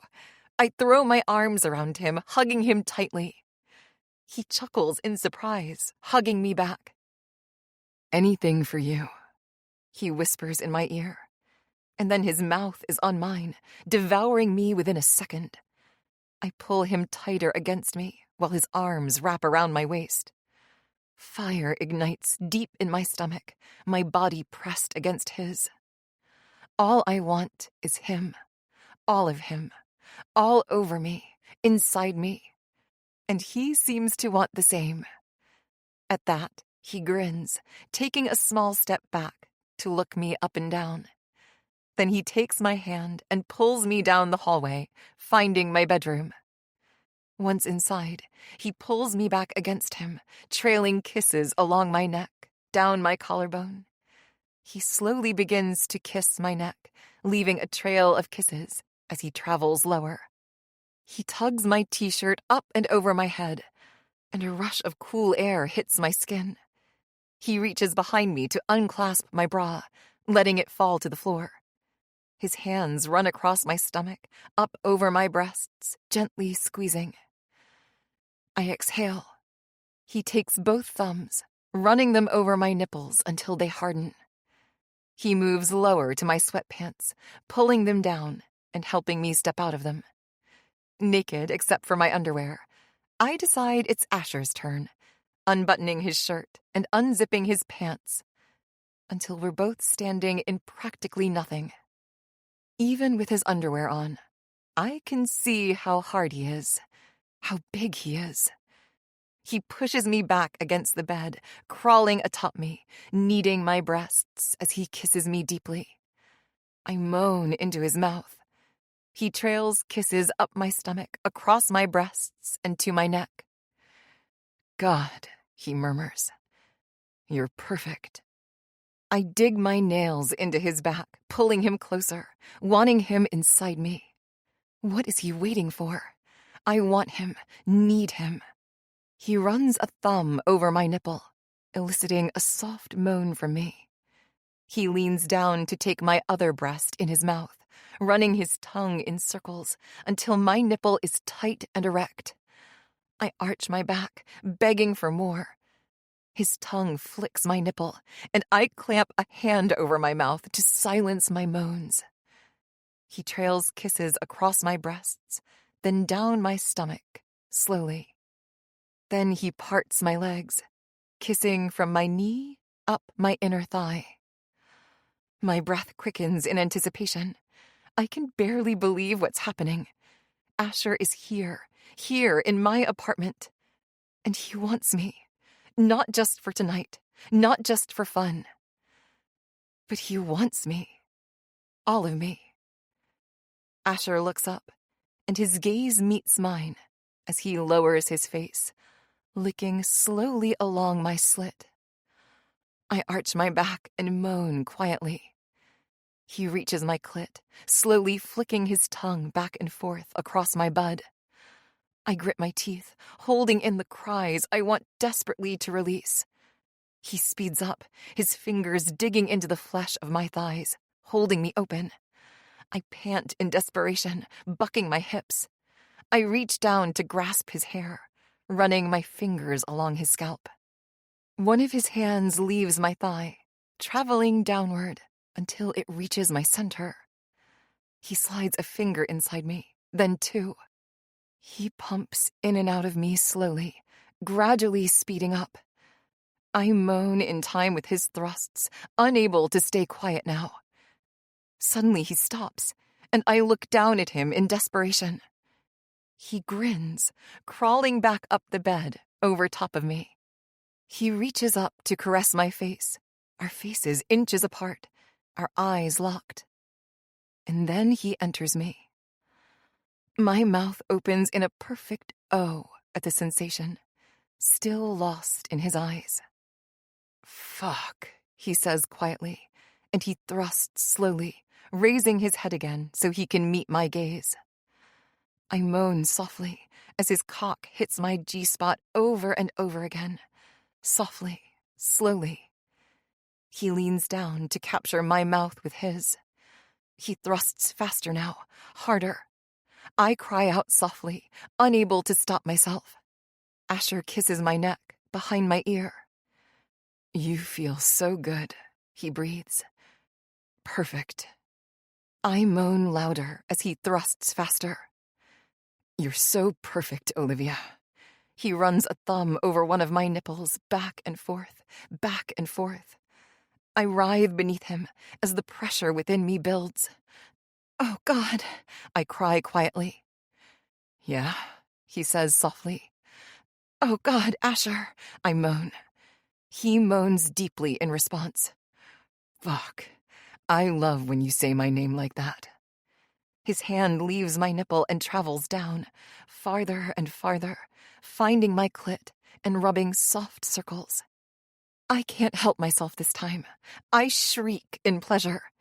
My eyes widen in surprise, hoping I wasn't loud enough to hear through the thin walls of my apartment. The pressure builds and builds, creating a blinding pleasure I'm unable to even comprehend. My legs shake, and I wrap them around Asher's torso in an effort to still them, but it doesn't work. I moan, bucking my hips frantically. And then I tumble over the edge. Asher thrusts a few more times, his face contorting in pleasure. And then, with a deep groan, he finishes. He collapses against me, and we lay like this, entangled, while we catch our breath.